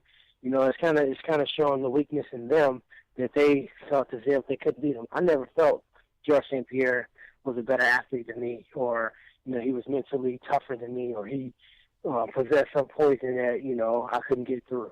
I thought it would have been a tough fight. He's a great champion, but I was prepared to, you know, get to that point and knock him out. I was actually just going to ask you, if you did fight GSP, what would have been the game plan? Would you be going for the knockout? Of course. Go for the knockout. Hit him with some hard shots. He's long and rangy. And he likes to send messages to wrestlers that, hey, guess what? You're a wrestler, but I'm still going to take you down. So being underneath George St. Pierre isn't fun. He has amazing top control. He passes the guard very well. As far as, getting on top of guys, even Fitch and guys who had previously never had that guard pass, he was able to do that with fairly, ease. So just being prepared that, hey, man, this dude ain't wrestling Division I, but he can probably take you down. I was going to ask you, what would your reaction be? Because the UFC is known for, pulling switches. What would your reaction be if the UFC offered Nick Diaz the title shot? I think, the whole world knows it's all about entertainment and ticket sales and money at that point, I think he's terrible for the sport as far as, like, being humble, respectful. We're on network television. There's something I wouldn't let my kids watch Nick Diaz. As a fighter, yeah, we all want to see him fight because he's good. But, him being good doesn't cloud the fact that he hasn't earned it. He hasn't deserved it. He hasn't won since 2011. He lost to Condit and didn't rematch him, and I took the fight. He lost to, GSP, so he's riding that bandwagon of guys that couldn't be GSP, now all of a sudden want to jump back in. And he's been retired for a year. So, with that said, there's so many things that are going against it that I will really hope the UFC wouldn't set that precedent and that bar, Was it frustrating at UFC 171 when you saw Nick Diaz there trying to make his case for the title before the weigh-ins, talking in media interviews? Was it frustrating to you to see Nick really go for that title shot at UFC 171 when you were trying to get ready for your fight? My fight was over with, and I didn't even really hear him. But when I went out there after my fight, it's kind of frustrating because, I think the number one contender deserves to sit ringside and watch his next opponent and be there. And the cameras need to see the day. This dude's waiting. He's watching with invested eyes because the next guy's here. And I was told to go back because I had on MMA gloves. So I think they were trying to highlight the Nick Diaz situation, the fact that he was taunting and, seeing the response. And that's what I felt. Nick Diaz don't speak to me. He won't be in the elevator with me. He won't look at me, because to be honest, I just think he I don't know, I'm not going to say what I really think, but, we don't communicate. We don't say hi. We don't talk. We don't shake hands. Well, obviously with the state of the welterweight division, everybody feels like, they should be making a comeback now, and, everyone feels it's a popular opinion that, it's really opened up. I know you don't share that opinion. You think it was always open, but Nick Diaz is someone who I guess is planning to come back, and he's someone who you might be facing possibly soon or in the future. In a possible matchup against Nick Diaz, how do you think you match up there? I think I'm the worst matchup on earth for Nick Diaz. I think, literally, he's not faster, he's not stronger, he don't use angles, he's good boxing, good jiu-jitsu. I don't think he can stop my power. I don't think he can stop me from taking him down. I'm not a huge fan of his, his antics outside of the deal. I'm not, he's not on the top 3 or 4 list of extremely tough matchups for me. He's a good matchup. He's always a threat to everybody. His volume is, very hard to deal with in boxing. He's similar to Carlos Condit, but not as versatile. Not as, it doesn't have a diverse game when it comes to striking and, his activity. But I just think Johny Hendricks is the toughest fight for me, and I want to fight the best. To me, he's the best in the division, and that's what I want to compare myself against. Now, Tyron, you tweeted UFC 176, UFC 179, UFC 180. I don't have a disclosed location. At UFC, what do you say we bring it to the STL Easy Sellout Dana White Lorenzo Fertitta? Are those some possible dates that you'd like to come back and possibly fight for the title? And how many times have you texted Dana White so far to try and get that title shot locked in? I texted him about 3 or 4 times, but I didn't really blow him up. I'm kind of on the fence about fighting in St. Louis. And, I think it would be cool to fight in St. Louis in front of your hometown. It'd be great for the city. There's also some added pressure you got to put on for your city. And you can't just, get touched up here. And people ask us for tickets and requests. I think it can be distractful fighting in your home city. But nonetheless, we need an event here. It's a great city for sports. And I think the UFC should be here. Okay.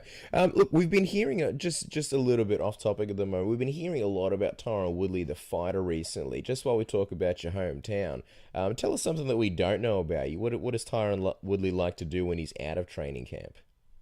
I like to hang out with my wife and kids. I'm about to go on a vacation next week. I like to go to the gun range. I haven't played video games in like 3 or 4 years, and I just recently got into playing the new game called Titanfall. So I'm about to crack that baby open today. So, I'm really laid back, low-key, but inside the cage is beast mode. Outside the cage is business mode. So I own a gym, ATT Evolution. So focusing on that, focusing on my fighters, focusing on my family, really consumes all my time. So I have a ton of time for anything outside of that.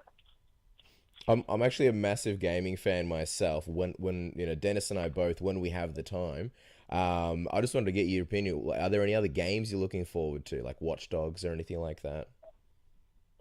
Well, I just got a little love pack from EA Sports, so I got Madden 25, FIFA 14, NBA Live 14. You got the Titanfall game, and also got like Need for Speed and Battlefield 4. So I haven't played any of them yet. I just beat Army of Two, Devil's Cartel, and Call of Duty Ghost. I just beat those 2 games. Kind of embarrassed to say because I spent so many hours playing them. I was late to some practices and meetings because I had to beat this level. But it's just kind of fun and it takes away from the fact that you're in camp. So just quickly, Dennis, I find that very interesting that you said you just got back from EA Sports, considering you're going to be in probably one of the biggest games of the year, which is EA Sports UFC. Something that I'm really, really looking forward to. I mean, they released another trailer just the other day, and it was just insane looking. It just probably the best graphics I've ever seen, and will be the best graphics of this year. What is it like being in such a game? I was in the first feature they did, the EA MMA game. Yep. And, the mannerisms, how we walked out to the cage, how we roll that neck and shrug our shoulders, they really hit it spot on. They've been doing the, sports features for so long. No other company has been doing it better and longer than them. I think it was the greatest move ever when the UFC moved to EA Sports to do the UFC game. And I think, this is probably going to be a game where you're going to be able to update. So as you buy the game, guys' records are going to increase. And I think the updates are going to allow that to happen on the game or, guys to be able to increase their stats. And I think that's unreal. It's like having an actual fight team, like a fantasy roster. Now, Tyron, you mentioned that fighting in the STL brings a lot of pressure, but now that you're in the UFC and you're one of the top guys in the division, have you noticed much of a change? Is it difficult having people come up to you constantly, having to do media constantly while balancing that with training and family life? It's not as bad as Johnny and Robbie. I talked to Robbie, and I was at ATT, and he had to go to Vegas, and he had to do this, and he was in Dallas. So I haven't had to do a media tour yet, but it's a part of the game, How else are the fans going to get pumped up about this fight? Get to know you, your story, get to see you. And the stronger fan base you have, the more people want to fight you. And, a lot of people want to see Nick Diaz because he has a really strong following. Same thing as Johny Hendricks and some of these other guys. So once you increase that following, you get that popularity with the fans as well. I think in a big way it is about the stories. And, yeah, I mean, Nick Diaz, one thing you can definitely say about him, he is an interesting character. But if, for example, there was certain fighters, if you were to fight, they'd be very interesting stories because you trained with a lot of the top welterweights in the division. That could be, you got Robbie Lawler who you train with, and he just fought for the title. And then you got Hector Lombard who you train with, and I believe he's making a case for the title as well. So there's a couple of things we wanted to ask, such as How would you feel versing either Robbie Lawler or a Hector Lombard for the title? You know, I said this earlier today. You know, no strap, no scrap. We ain't fighting for the world title. I'm not doing a number one contender body against my teammate. I'm not doing a 3-round fight that's, you know, just a good fight that people want to see against a teammate. You know, if I'm going to be fighting somebody, possibly ruining a friendship, causing some awkwardness amongst the team, there's got to be something that's going to change my family's life for a long time. So, you know, I was prepared to have that conversation with Robbie. You know, I didn't want to do it then, even though I know the fans would have immediately wanted it and talked about it. But I felt as if that was his time. It wasn't my time. It was his time. It was my time to be the number 2 guy and defeat Carlos Condit and become the number 1 contender. But it was his time to be champ, his time to fight for world title. And I really believe there's so much it takes to get it to that point mentally. I know how many times he had to get back on the horse as a fighter, and I would never deprive him that moment. So I was prepared to, you know, meet him, you know, later on that week, you know, maybe the following week and talk about it, see what he's comfortable in, and let us make the choice. And, you know, I'm almost positive he wouldn't have been against it. Hector, I don't know. I mean, I like Hector. We talk quite a bit when I'm there, but we don't have a really relationship where we call each other, text each other, and talk outside of training. So, you know, any person that's a teammate of mine, you know, I won't be fighting those guys, you know, outside of world title fights. In terms of the UFC 171 main event, your close friend was fighting for the title. What were your thoughts on the fight? It was very, very close. I had Johnny winning the first, the second, and the 5th round, but I really thought that 5th round was the deciding round. What were your opinions on the fight? Everybody saw the fight the same way. I don't think anybody's in the uproar saying that, you know, Robbie got screwed. You know, he won 2 rounds, Johnny won 2 rounds. It came down to it really came down to the last minute and a half. And you know, I think Johnny pulled it away and he won. And in terms of potentially fighting for the title next, how do you think you match up with Johny Hendricks? I think I matched up very well with him. I think, you know, we had a lot of similarities in power, but our power is different. You know, I think we had similar wrestling, but our wrestling is different. We both, you know, one guy's orthodox, one guy's southpaw. You know, I'm a little taller, my arms a little longer. You know, I think we're different in, you know, in stature and different in what we do, but I think, you know, we have some of the same results. We had the ability to take guys down just in a different way. We have the ability to knock guys out in just different ways.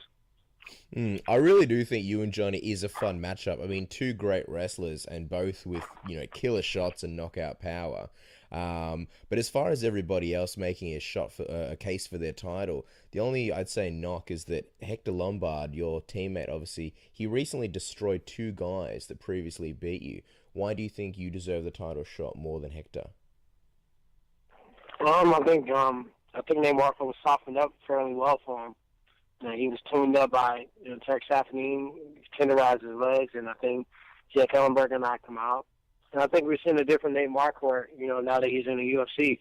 I think the one I fought might have still had some remnants of his past in the supplements, and I think, you know, I think he's on his way out. And I also think, you know, Jake Shields, though I lost to him, I felt like, you know, it was a very close fight. Many people thought I won the fight. And I don't think he looked extremely great against Jake Shields, which nobody does. But, you know, and he was ranked 12th. Jake Shields was ranked 2. I was ranked 11. And Carlos Condit is ranked, you know, 2 in the world. So I think 12 and 6, and then you got 11 and 2. I think just purely on rankings, you know, and also marketability, you know. You know, we're talking about who's going to be the next champion, who's going to hold this down, who's going to want to talk to all these kids nationally and global, and who's going to be a guy that's carrying their brand with integrity. And I think, you know, all those arrows are going to point towards me. That's right, Tyron. And one of the things I've read about you, and correct me if this is wrong, one of your aspirations later on down the track is opening a boys center for troubled youths and the such. Is that one of your goals when becoming champion, really becoming a role model for some of the kids out there? You know, I'm really thankful to God that I didn't do that first. Right now, I own a gym. I own a Papa Gym in the American Top Team. And I think the business model and the structure and the mindset and the organization and, you know, the follow-through and accounting, all those things that go into a business. Had I did that with a nonprofit gym and miscalculated and not done it right, those kids go back on the streets if I close down. Right now, if I close my gym, yeah, people are going to be upset. People have to find new jobs and new places to train, but I'm not sending kids back to drug dealing. I'm not sending them back to gang banging. And I think that, you know, me doing this first, putting the passion and the vision behind, you know, something that you're passionate in, but also having a good business model to sustain it. I think, you know, that was just wisdom of not doing that first. That's really admirable. I was going to say, just to touch on that Nate Marquardt fight, in Strikeforce, obviously, against Marquardt, you had the chance to hold, you know, the Strikeforce title. The belt slipped through your hands. What is different now about the UFC belt compared to the Strikeforce title? And do you feel like this is redemption for you, and would that nullify that loss? I tried not to think about it. You know, that was a pretty bad time in my life, you know. I thought for every reason that I was going to win, you know, really the whole fight, even when he was hitting me with hard shots, you know, I'm like, I'm not going to win. There's no way he's going to lose. Something's going to happen where I'm going to knock him out. Or, you know, I thought I was winning the first 3 rounds when I was against Cage. I'm like, all right, I'm going to move now. Boom. All right, I'm going to move now. And then before I knew it, you know, those shots added up. So for me, I try not to think about the Strikeforce situation just because it didn't end in my favor. The world title and the UFC is different because this is the best organization in the world. You know, this is the best weight class in the world. So what does that say about me? If I'm the number one welterweight in the world and the toughest weight class in the world, that puts me very high on the pound-for-pound list. And, you know, I always wanted to inspire kids, inspire people, you know, with a great story of comeback, you know, of my last Strikeforce fight being a loss in the world title position. And I never gave up. I came back and I achieved UFC gold. And I'm one of the best fighters in the world. I think that's how you leave a legacy behind. And that's what I plan on doing. Now, Tyron, one of the things I'm really curious about, and there's been some speculation about this, is Robbie Lawler. People have said that he doesn't spar in training. He mainly just does his cardio, improves his skill, but doesn't spar. Are you the same thing as you're in the same camp, or is it just an individual-based thing? Well, Robbie does spar. He spars with certain people. He sparred a little bit with Coach Cattell and, you know, Coach Conley. Just straight honesty, Robbie knocks people the F out. Breaks noses, and I think he's been through a lot of training partners. And I think, you know, in the military camp when he first started fighting, it wasn't the sport that we are in now. Military was the first guy that really tested and defied the laws of the you know, overtraining. And, you know, he pushed us, all of those guys, to the point where nobody had ever been pushed. That's why they won that run with so many world champions, just over that Hughes, Silva, you know, he had all these guys that, you know, were champions. And I think they just accumulated too much, and I think he's learned how to train a little smarter. And I've been in the gym with him a couple of times, and, you know, he hit so hard that he's not even really trying to hit hard, but he knocked some guys out, broken some nose. And I think it's almost a safety issue for him that he just doesn't want to hurt his partners. I'm going to just be honest. That's insane. Oh, man. I wanted to also ask you, just quickly going back to the Carlos Condit fight, even though you won, Carlos is still highly ranked, and there's a good chance, you know, being the good fighter that he is, he might make his way back up there. I mean, the welterweight division is so packed at the moment. If, say, you had a rematch with him down the road and you were hypothetically champion, he'd be challenging you, that would be a 5-round fight. Do you think it'd be a different fight at all for you, being a 5-rounder? I think it's worse for him. You know, I have another crack at him. I felt him in the cage. I felt the weaknesses, and I think it'll be worse the next time around. As far as what happened, not the injury, but what happened in the 7 minutes, I think the 25 would be a lot worse. I think it'd be a one-sided fight. You know, he got a long road. You know, he got 6 months, you know, 4 to 6 months of rehab before he can even train. Then he got to get into a camp and get his rhythm and stuff down. So it's going to be a while before we see him again. Just quickly, you mentioned that you were in the cage and you felt firsthand some of his weaknesses. What were those? What were some of those weaknesses that you felt and things that you could exploit in the future? One more time, I didn't hear it, sir. I was just saying, you said because you were in there firsthand with him, you felt his weaknesses. What did you feel? What were some of those weaknesses? I just the strength. I didn't feel. He looked wiry. I see all the strength and conditioning stuff. I watched some of his previous fights. Guys that have fought him in the past, he wasn't terribly strong, but I just felt like I really overpowered him, and it was a huge separation in strength and power and speed and timing. And all, like, some of his punches, granted I had some amazing training partners, and they simulated him very well. When his punches came towards me, they seemed as if they were in slow motion. And, I know that's only because of, just seeing those punches come so many times. One of the funny things about life is opportunity, and one of the interesting things is you actually tried out for the 9th season of The Ultimate Fighter. In hindsight, are you happy that you didn't make the cut? Oh, I'm sorry. I'm in my gym and some music in the background. One more time. That's okay. I'm just talking about something interesting that fans might not know, that you actually attended the open tryouts for the 9th season of The Ultimate Fighter, and you got cut before the show started. In hindsight, could that be one of the better things that happened to you? Oh, for sure.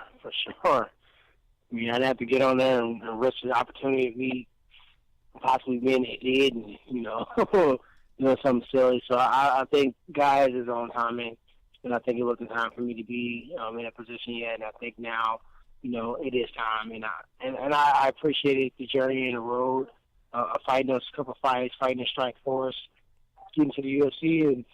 And now, I don't have as many fights, but I will consider myself a veteran now. Speaking of being a veteran, I mean, at the moment, you're definitely making a case for being a title, and there is a good chance we could see you holding that stripe, possibly by the end of the year.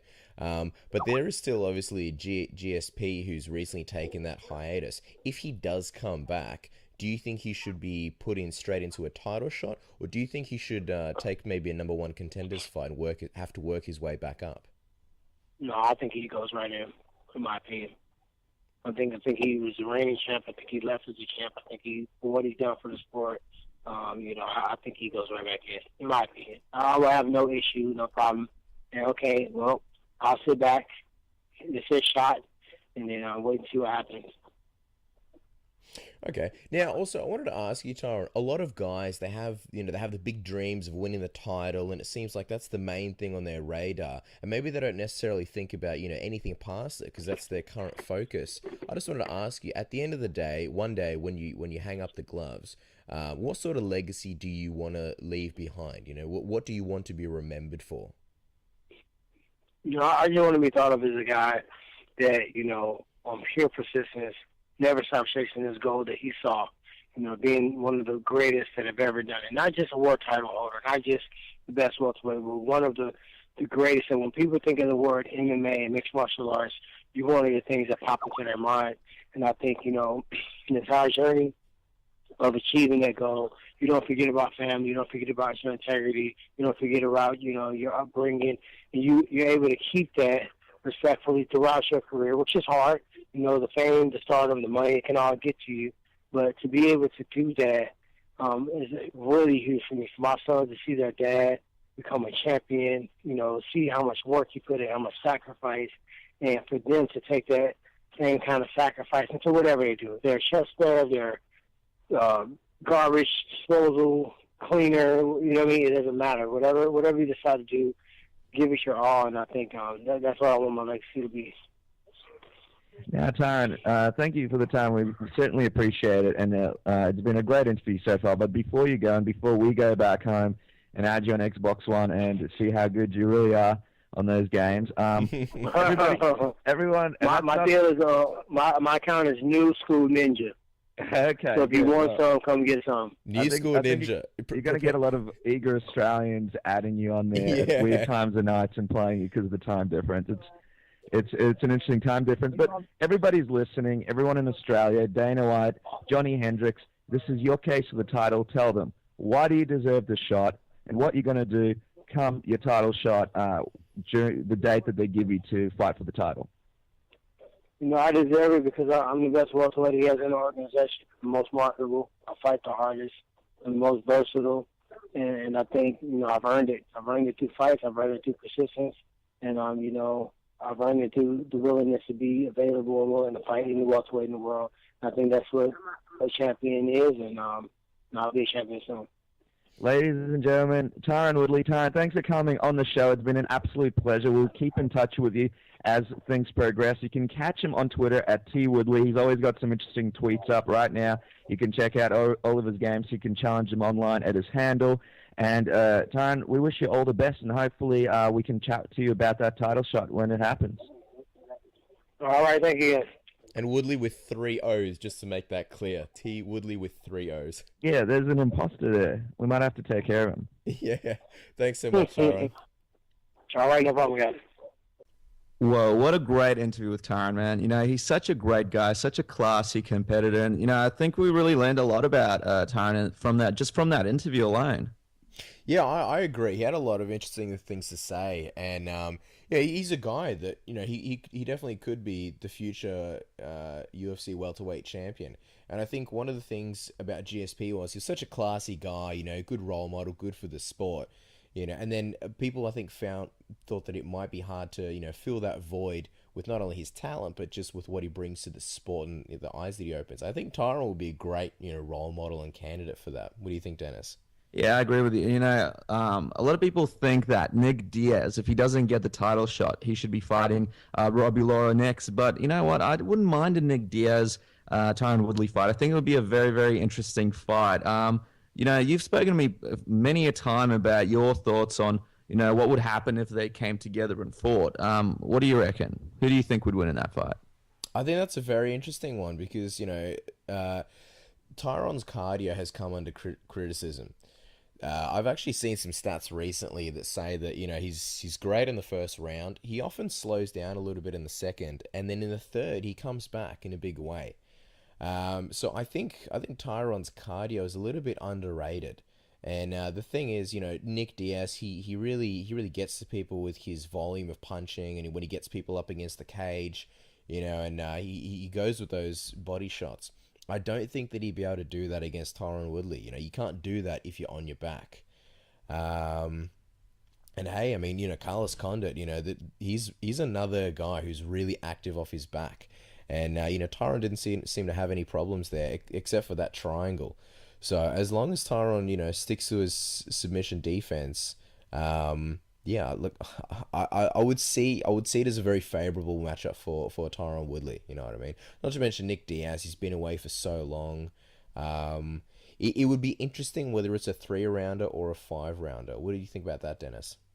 Yeah, you know, I think Nick Diaz is a great fighter, but one of the issues, and I've spoken to you a few times about this, is he's a little bit old school, and his approach is a little bit old school. He does like to work off his back in jiu-jitsu. I have a bit of a opinion on this, and a lot of people won't agree with me on it, but I don't think that's a very good game plan to have.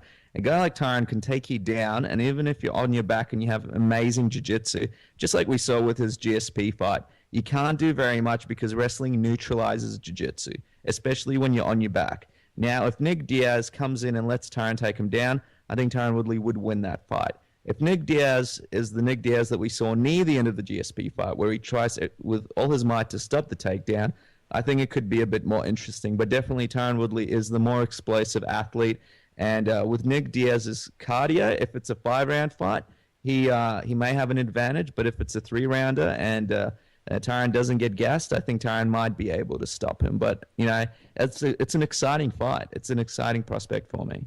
Yeah, I think Tyron, he's really come leaps and bounds since his Nate Marquardt fight. And he hasn't had all that much experience in 5-rounders. So I think it's something that he'd need to get under his belt. Even someone like, you know, Alexander Gustafsson, who in my opinion is a very smart fighter. Even he was surprised by his title fight against John Jones, just as far as his cardio. And it's usually those kind of fights that make fighters improve and, you know, look for changes in their fight camp. And I think Tyron, you know, he really is on a roll at the moment. And he's not a dumb guy. You know, he's a guy that's going to look at things very objectively and look at where he needs to improve. You know, and if that's cardio, I think sometimes, you know, even if Tyron says things like, his cardio is not an issue and he felt great in the fight against Condit, I think he'll still think about those things and work extra hard to prove that he does have great cardio. I think against Nick Diaz, that would probably be the only thing stopping him, in a fight against Nick Diaz, in my opinion. I think, and I'm not saying it would necessarily stop him, but I think if it went to a 5 rounds, it would be Tyron's fight to lose. What do you think about that? Yeah, and I agree with you. And just for everybody who's tuning in now or listening to the show, hashtag Submission Radio on Twitter. Our Twitter, of course, is twitter.com/submission AUS, Submission Oz. We are an Australian show, Australia's biggest MMA show. And jump on there and just give us your thoughts on Tyron and what's a good matchup for him if he doesn't get the title shot. Obviously, you're very reachable and a lot of content coming out on those pages. But Cass, one of the things I did like about Tyron, and we spoke about this earlier in the show, is, he trains with Hector Lombard. He trains with Robbie Lawler. But when it's up for the strap, when it's for the title, he puts all that aside, and they fight. And I like that. Yeah, you gotta love it, and you gotta respect his attitude. And I agree with him. No strap, no scrap. I can understand if guys don't want to fight each other if it's not for the title. I'm completely understanding of that. But if it's for the title, I think they should fight. And I really like and appreciate Tyron's attitude towards that. I think it's great. And the fact that he was saying that he was Lawler's not, he wasn't gonna bring it up. And why would he? What do you think would happen in a fight against Tyron and Lombard, though? I think Tyron would beat Lombard. I like Lombard. I think he's a great fighter, but I think Tyron's just too explosive for Lombard. And I think, the interesting thing there is both of them have had a lot of people talking about the cardio and the gassing. So I think it could be quite a fun build up to the fight with a lot of interesting questions. But I've got Tyron Woodley winning over Hector Lombard. What do you have?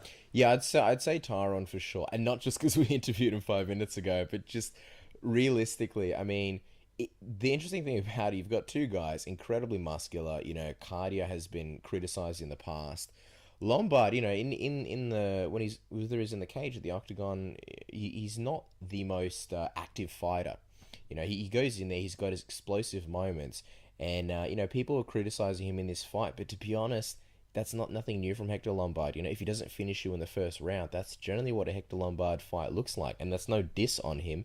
He just has a very different style. You don't see him bouncing on his feet. He is a sniper, basically. But I think Tyron's a bit more multifaceted. While Lombard's got great, obviously, judo, I think Tyron, and they're both, as far as, strong guys, they're both absolute, powerhouses. But I think Tyron will be, I guess, a little bit more the smarter fighter, a little bit more multifaceted, and I think he's got more tools to beat Lombard. I think as long as he can stay away from those power shots of Lombard and not have his chin tested, I think he would win against Lombard.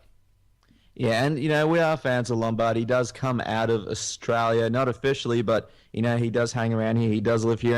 And, you caught up with Lombard after one of his wins. I believe it was the Ultimate Fighter Australia versus UK. And he turned out to be a pretty nice guy, didn't he? Yeah, he was a great guy. I mean, I tried to buy him a drink and he didn't want to because obviously he's in training. He was elated. I mean, he just finished off Husam Palhares. Great guy. Had a brief chat to him. Obviously, this is far before, this state of the welterweight division. But, I mean, hey, if Hector Lombard was obviously fighting for the title, it'd be a great thing, especially for Australia. I mean, it's always good to have Lombard on these, cards down under. And I know in Australia, MMA is struggling a little bit. I mean, here in Melbourne, cage fighting, so to speak, you can't even fight in a cage. It's illegal. It's one of the most ridiculous things, ever, given that it is more safe. But, as far as MMA and, New York, we won't even begin to talk about the ridiculousness of the situation. The other thing is, Tyron said that he wanted to fight Johny Hendricks because he's the toughest fight for him in the division, and that's what he wants to be compared to. How do you think those guys would match up in a fight? I think it's a really, really interesting fight. To be honest with you, I feel like my stock of Hendricks was a little bit higher before the main event fight, but he was injured. I think he has some areas to improve on. He hasn't been in the game for very long, but these are two very dominant fighters who are very, very good wrestlers. So I don't know if I don't see Hendricks taking Woodley down. And if in that case, then you got two guys striking. Now, Woodley is a very explosive striker. So even though Hendricks is very effective with the striking and has some great shots, I wouldn't put it past Woodley to have a good shot in the fight. And just for everybody listening at home, when they were wrestling, they actually versed each other a number of times, and Hendricks did beat him. Hendricks got his hands in Woodley's mouth, and he got a point deducted. So, Woodley's been quoted in interviews saying that he is very bitter about that.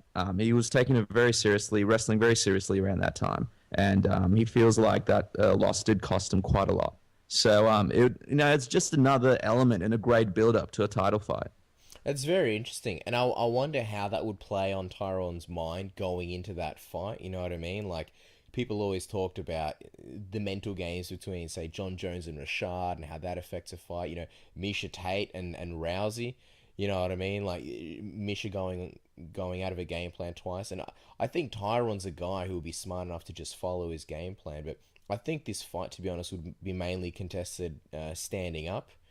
And I think it'd be who's got the better chin, basically. They both cover distance very, very well. They can both cover distance very quickly, and they can both kill a horse with their shots, basically. We saw Johnny's chin held up against Lawler, which is pretty amazing.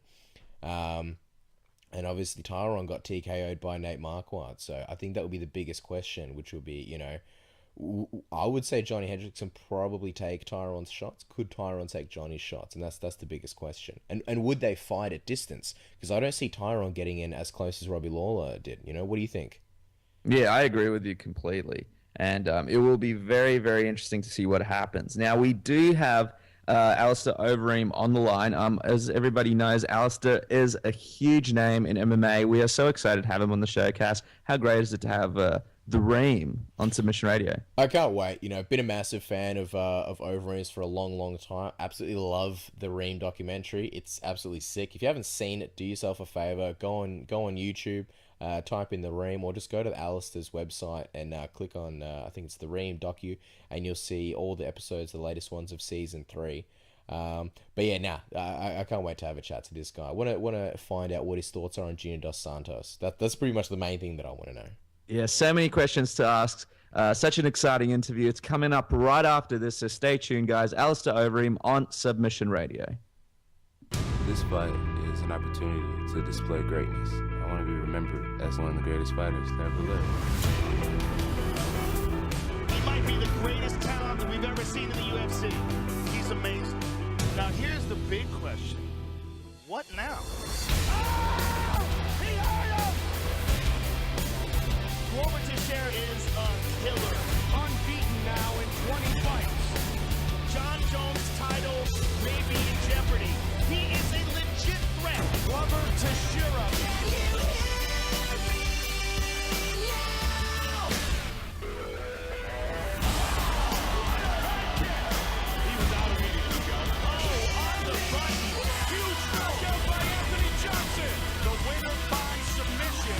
Bill Davis. Here we go, baby.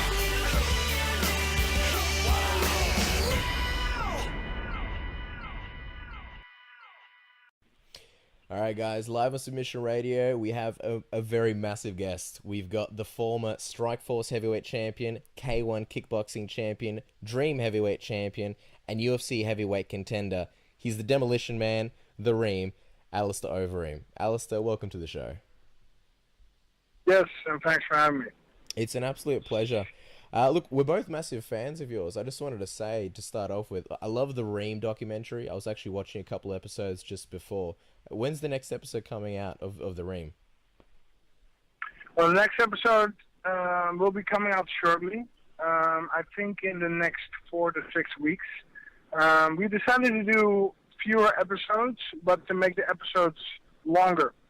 So before we could do 10 minutes, 15 minutes, 20 minutes, and an occasional 30 minutes. But lately we just do long episodes, 45 minutes to 60 minutes. So it's actually double or triple episodes. And the next one is going to be a blast. I'm not going to give anything away. All right, we'll sit tight and watch. Look, I've always been fascinated about it. I mean, I love the old school Pride ones especially. Those always crack me up. Whose idea was it to start the documentary, and like especially the whole feel to it, like such as the black and white, the sick tracks. I mean, half the show looks like it's a montage from Rocky. I'm sitting there with Shazam ready to Shazam all those tracks. Whose idea was that? So we do it together with Elder Gross. Elder Gross is he's also doing the videos for Glory, the kickboxing, K1's successor, and that guy's just a great talent. I mean, we basically sit down together and we both plan what we're going to do. We have a couple of standards. It has to be. 1 second. It has to be. We don't want to shoot video for nothing. We want to make it count. It needs to be cool. So every time we just find something cool to do, and which is on my schedule, because my schedule obviously is very full, but Elder doesn't have time to follow me on everything. So we pick the cool stuff out. And yeah, of course, it all centers around the fights, because that is of course what makes me special. It's the championship belts and the high profile fights that I'm doing now in the UFC. So yeah, that's a little bit the centerpiece, and and then all the other stuff that comes around it is it's a nice bonus for the fans. Now, Alistair, is it a bit surreal? I mean, usually an athlete doesn't actually have footage going through pretty much their whole career. You've got some amazing footage spanning through some of the greatest highs, some lows. Is it something surreal to think about, knowing that down the track when you do walk away from all of this, if you sit down with your grandkids, with your family, you can go back to a certain time, not just tell a story, but show them what was actually happening behind the scenes? Well, obviously it's a very special thing, and I'm very pleased with that fact. I mean, it is special. It's unique for an athlete to have somebody follow him for the entirety of his career. Elden's been shooting me now for the last 10 years, and he's got hundreds of hours of material. So yeah, and for me, I'm not done yet. I still have several years in me. So we're just going to keep going strong, and really going to be very special in many years to come. Now, recently, I believe you were going to go to Jamaica because you found out that you've had some relatives from Jamaica, from a specific town that I believe was named after you or after a family member. Did you happen to do that recently, and did you get any footage of that? Well, I didn't want to give anything away about the latest episode. Ooh, but, I got it. I got it. We did. You kind of piece together the pieces. So I'm half Jamaican, as you may or may not know. I'm half Jamaican, half Dutch. My mother is blonde. My dad is dark. And I've been born in England, the UK. My parents got a divorce at 6, so I got raised in Holland. But, of course, I also have that Jamaican side. And I never had the time to go back because I've always been so focused on the fighting and flying here, flying there, and seminars, and just focused on work.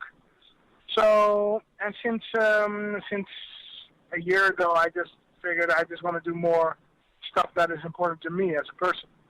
So I scheduled to go back to Jamaica, which is happened directly after the Frank Mir fight, and it was my first time. And yeah, my great grandfather founded a village back I don't know, I think like 120 years ago. It was used to be a paid slave, but he saved his money, and once slavery was abolished, he used his money to buy a huge chunk of land, and he founded a village on there, which still exists today. There's approximately 6,000 to 8,000 people living there, and we went to look that up, and yeah, it was a very unique experience. It was in the middle of nowhere in the jungle. We went to the school there, which was founded by my grandmother, and played around with the kids. And later I heard that 80% of the whole village, so including the school, is directly related to me. So for me personally, it was a very special moment. Awesome. Wow. And Elda, of course, was very thrilled because these are unique shots, and yeah, he was very pleased with the shots, and he was looking forward to edit it for the next week. That's cool. That's awesome. We won't talk much more about that then, because we don't want to have any spoilers here. I wanted to talk about, like, at the moment you're on the shelf. There's no fight scheduled. You've got a rib injury. I wanted to ask you a bit about that. How exactly did you suffer this most recent injury? Yeah, it happened a couple weeks before the Frank Mir fight in training camp. I just made I think it was a little bit overtrainment together with just a wrong move, and so that was annoying. And rib injuries can take a long time to heal. I just finished rehab in Holland. Got it back up to 80%. I'm still not 100% satisfied, but I have to go back to Miami, so I'll continue rehab there. Fortunately, no fractures, because that takes longer. So all in all, we're working on it. We're working hard. Because, I want to fight. I want to fight again soon. But you have to watch out about the time dates. You don't want to enter your fight preparation already half injured. So for me, priority is first healthy, and then I expect a couple more weeks, and then we're going to go full steam ahead with the next fight. Great. I wanted to ask you also on this rib injury, did it alter your plan for the Frank Mir fight? Because we saw a lot of wrestling, which we haven't seen often in the past from you. You're known as a knockout artist. Well, I have my fair share of submissions too. I have my fair share of takedowns. So, I consider myself a well-rounded fighter. I do prefer to knock people out because that's just the most dominant fashion. But I do everything. If you look at my fights, I take down. I also strike. Striking is a little bit where it starts, and hopefully where it ends. But in between, there's a lot of everything. I believe I even have more submission wins than knockouts in MMA, not counting K1 fights. Absolutely, Alistair. And speaking about that Frank Mir fight, I thought you looked very relaxed and you looked very at home in the octagon. Was it tough making the transition into the UFC and into the octagon and feeling relaxed? And was that one of the first fights where you really did feel really relaxed and felt like the octagon was home to you? Well, I think it just had to do with the foundation. In the last fight against Frank Mir, I just paid a lot of attention to sparring partners and coaches. I brought back the coaches from the Brock fight. The Bigfoot and the Travis fight, I had different coaches. So I just went back to my success formula and also attracted some tough sparring partners. So just overall, I had a perfect training camp. And, I've been through rough times before, and every time, key to success is going back to your good times. And what made those good times possible? Well, that's the foundation. Having good sparring partners, good game plan, good coaching. I also went back to Thailand, as you could see in the last episode. Yep. Always had great results fighting out of Thailand. It's very it's very nice over there. I mean, temperatures are awesome. People are nice. Food is terrific. We had a very good cooperation with Super Pro Samui, the Muay Thai gym operated by a friend of mine, Robbie there, who did a great job accommodating all of us. So all in all, it was very positive for me, and really felt reborn. Look, it absolutely did show in your fight, and obviously watching the ream, it looked like you had a blast in there. I just wanted to touch on your coach Mike from obviously Big Mike's gym in Holland. He had an interesting quote in the Ream documentary, which he said, "You got a fan base, and you build up the fan base by your style, and never ever neglect that. The fans made you who you are. You need to be true to them. Don't start all of a sudden being a wrestler if you're a knockout artist, because people don't want to see that. They want to see KOs." Which I think a lot of people can sort of understand that, but at the same time, MMA is, this isn't boxing, this isn't kickboxing, this is mixed martial arts, and you got to incorporate other things. I just wanted to know, is Mike still in your training camp, or what did he think of the Frank Mir fight? Okay, so for the last fight, I didn't work with Mike. For the last fight, I worked with the coach from the Brock fight, plus a new coach from my own city, Amersfoort. Mm-hmm. And so Mike was not involved in the last fight. I did speak to him. I speak to him every week. it was positive. I mean, he obviously Mike is a guy who wants to knock people out, wants to knock people's head off. But in UFC, the level is so high that is not always possible. And not only that, if you always try to knock your opponent's head off, that makes you kind of predictable. So for me, it was time to do the unexpected and just do something different. And for me, it was a personal victory. To switch it up, change game plans. I mean, the fight itself, when I outstruck him 139 to I think 5 or something. So that's a nice difference. And also after the 3 rounds, I felt like I could do 2 more, which was also a very positive thumbs up for me because if you're going to fight for the title, if you want to fight for the title, you want to become champion, you need to also think like a champion and train like a champion and strategize like a champion. And this Frank Mir fight can be seen in the context of on the way to the championship. And one second. I wanted to ask you another thing, just while we're talking about training. There seems to be a bit of a debate at the moment as far as fighters, whether they're sparring a lot, whether they're not sparring at all, or barely at all, like Robbie Lawler, whether you're wearing a lot of headgear and keeping very protected, saving the big shots for the fight. And watching you train, it seems like you're not wearing any headgear, and it seems like you're going, almost full force, which is crazy. What's your take on this as far as training goes? Yeah, I don't like headgear. Headgear is annoying. Hold on 1 second. One second. Cause we got a little small issue here. 1 second. No worries. Sorry.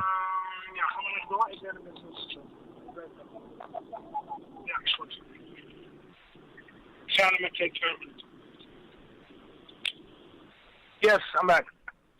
I don't think anybody really needs an excuse to go to Koh Samui. It's absolutely beautiful. And by the way, all the Australian fans will know because Thailand's almost like a second home to Australia. They're so close to us and we're always up there training. I'm actually going up there soon as well. But I was going to ask you, in terms of your training camp for the last fight, you didn't train with the Blackzilians. Now, Matt Mitra and Rumble Johnson, they've had some comments about training with you.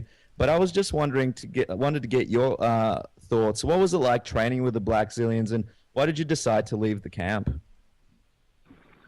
Well, it's all about chemistry, and if chemistry is lacking, then results are not gonna meet it. Just that simple. And that's exactly the thing I had in my last camp. I had the chemistry that I wanted, also that I needed. And it's not necessarily that the chemistry that is my chemistry is good and their chemistry is bad. It's just that some things are less compatible, and it doesn't have to be anybody's fault. It's just the way it is, and you need to, at my level, I need to make conclusions, and I need to make steps. I can't just stay where I'm at if I'm not having results or if I'm not happy. So that's a little bit what I've been doing. I've just been fixing my own things. Okay. I wanted to ask you, I know obviously you don't have any fights scheduled at this moment, but you are going to Miami. Do you have any places, do you have any camps that you know you're going to be training with for your next fight, or it's a little bit unknown at the moment? Well, I have some options. 1 second.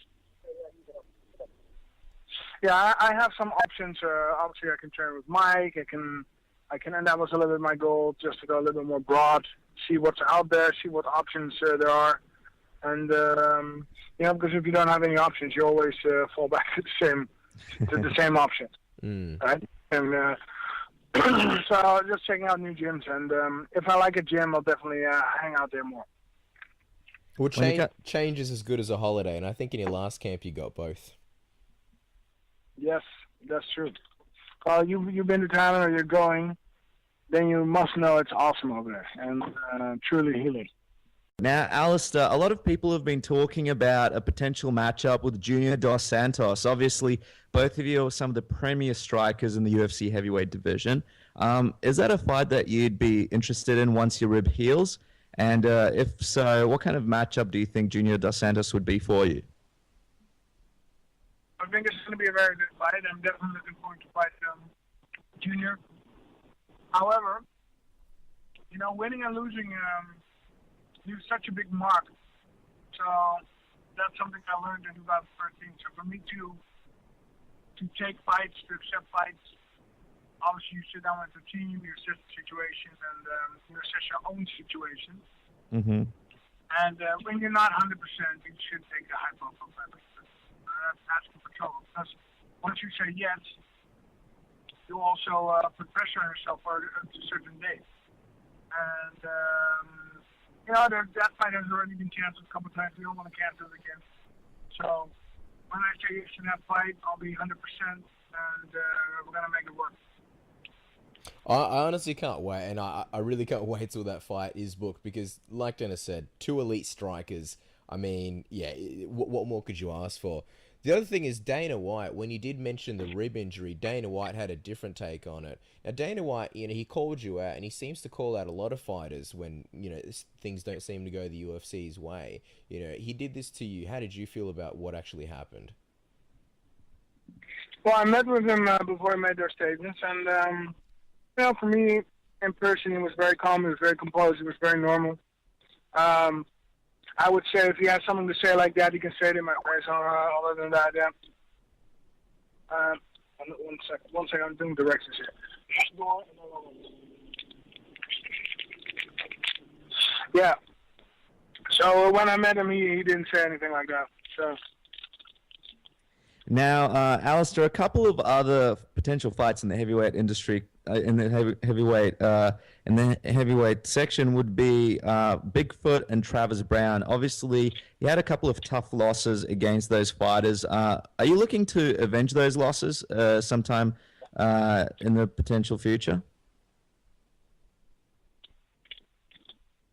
I'm a fighter. I'm looking forward. I'm not looking back. I have two fighters who capitalized on when I didn't have my stuff together.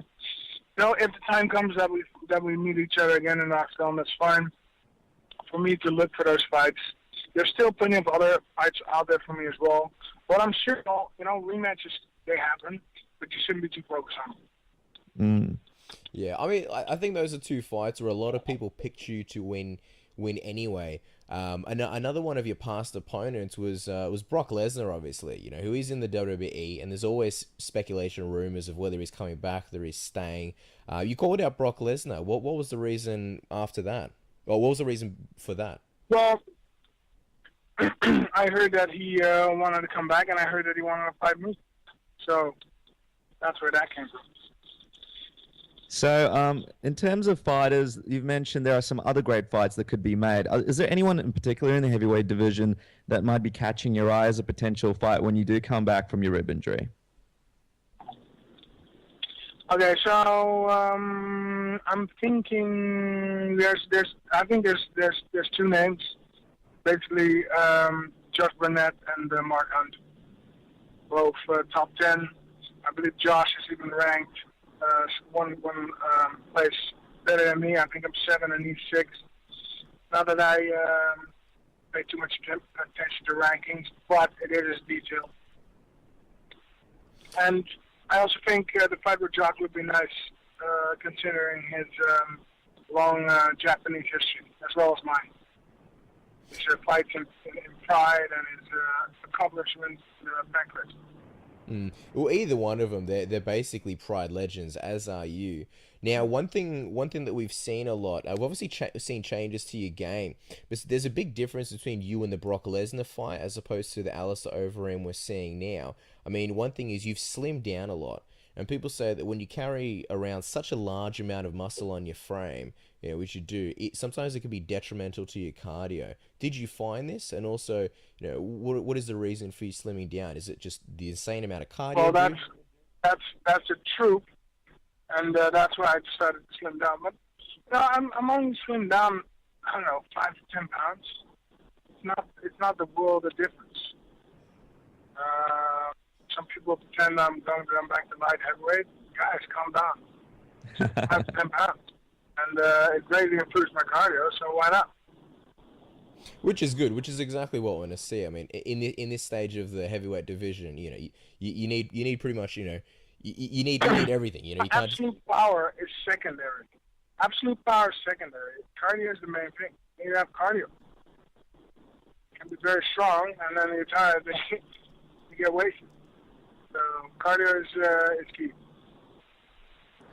I was just curious, Alistair, what made you want to focus more on your cardio? Obviously, you were very, very decisive when you were outside the UFC. Was it going into the UFC and going up against some of these smaller, quicker heavyweights that made you rethink that? Obviously, Cain Velasquez, one of the most dominant heavyweights at the moment, is quite a small heavyweight. And was that one of your factoring points that made you want to go for the cardio more? Well, it's like coming in the UFC, you have Brock Lesnar types and Shane Carwin. He's a big guy. So obviously when there's a couple of those guys walking around, you want to be a little bit more big yourself, counter their strength. But since they're gone now, basically now the most of the heavyweights are like 240-ish, the top heavyweights. I don't have to be that big. So I can be a little bit smaller. Okay. Yeah. Still big compared to the 240 guys, but smaller than the 265 guys. I wanted to ask you also, Alistair, you know, throughout your career, you've had so many fights and you've been in so many organizations. I believe at the moment you're still only 33.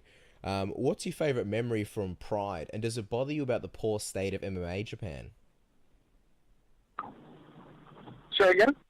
I was saying, what's your favorite memory from Pride, and does it bother you about the poor state of MMA in Japan? From Pride, I have so many good memories. I mean, that time was awesome. I actually miss the shows even now still. Those shows were special. And everybody who's witnessed it understands that. If you have not seen a Pride show, that's your loss.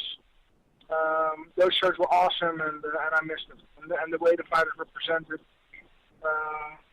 Hopefully one day that concept will come back in some form or another. Maybe even UFC will bought Pride will do it that way. Bring it back.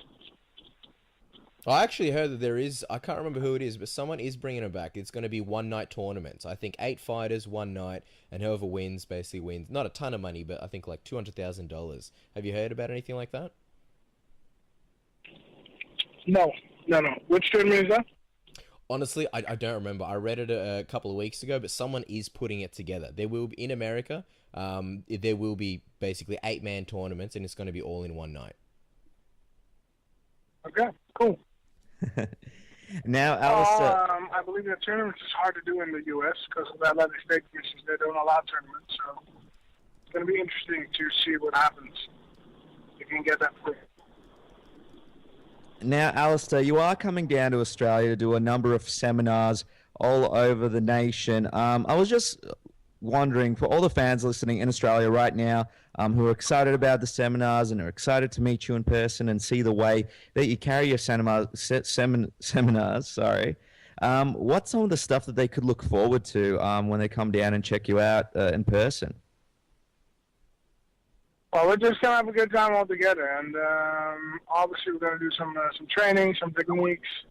Everybody will have the opportunity to take a picture, hang out a little bit, chill. They can ask me some questions, what I think of that fight or this fight. So we just have a good time together. That's definitely going to be something to look forward to. I believe it's going to be in Perth on Saturday, April 12th, and in Melbourne on April 5th. We'll give you guys more details about that, but yeah, that's going to be awesome. Dennis, I believe... It's going to be my first time... sorry. No, continue, Alistair, continue. This is your interview. It's my interview. It's going to be my first time in Australia. I'm actually looking very much forward to coming down and seeing, the beautiful country, which I've heard so much about for so many years now, obviously from the top fighters that you have. So I'm looking forward to having a look, and we're going to do several appearances in different cities, so there's going to be some flying around and seeing the landscape. Yeah, and you know what? You're going to have a great time flying to from Perth to other places in Australia, because it's like 6 hours from Perth to Melbourne, but I won't spoil the fun for you. I think you are going to be amazed at Australia and how awesome it is, and you might stick around here for a while. But Alistair, before we let you go, we want to do something called the Submission Radio Tap Out Round. Basically, it's a little bit like word association. It's a bit of fun. Basically, me and Casper will ask you a question, and you just tell us the first thing that pops into your mind when we ask it. It's simple as that. Are you ready? ready. All right, Casper, you go first. All right, so the Thor hammer, is it making a return to the next fight? No. Are you running in on the Undertaker versus Brock Lesnar match at WrestleMania and breaking the streak? What? Brock Lesnar, he's versing Repeat, please. he's versing Undertaker. Brock Lesnar's versing Undertaker at WrestleMania. Are you going to run in with a steel chair and break the streak? No one's broken the streak. It's the strongest streak. No. The Undertaker streak. Okay. No. No, I can only answer yes or no. No, whatever. It's a quick answer. We're just basically running through this, like bullet Oh, round. okay. Horse meat. Okay. Horse meat. Is it really a secret muscle building trick? Huh. Horse meat. Is it really a secret muscle building trick?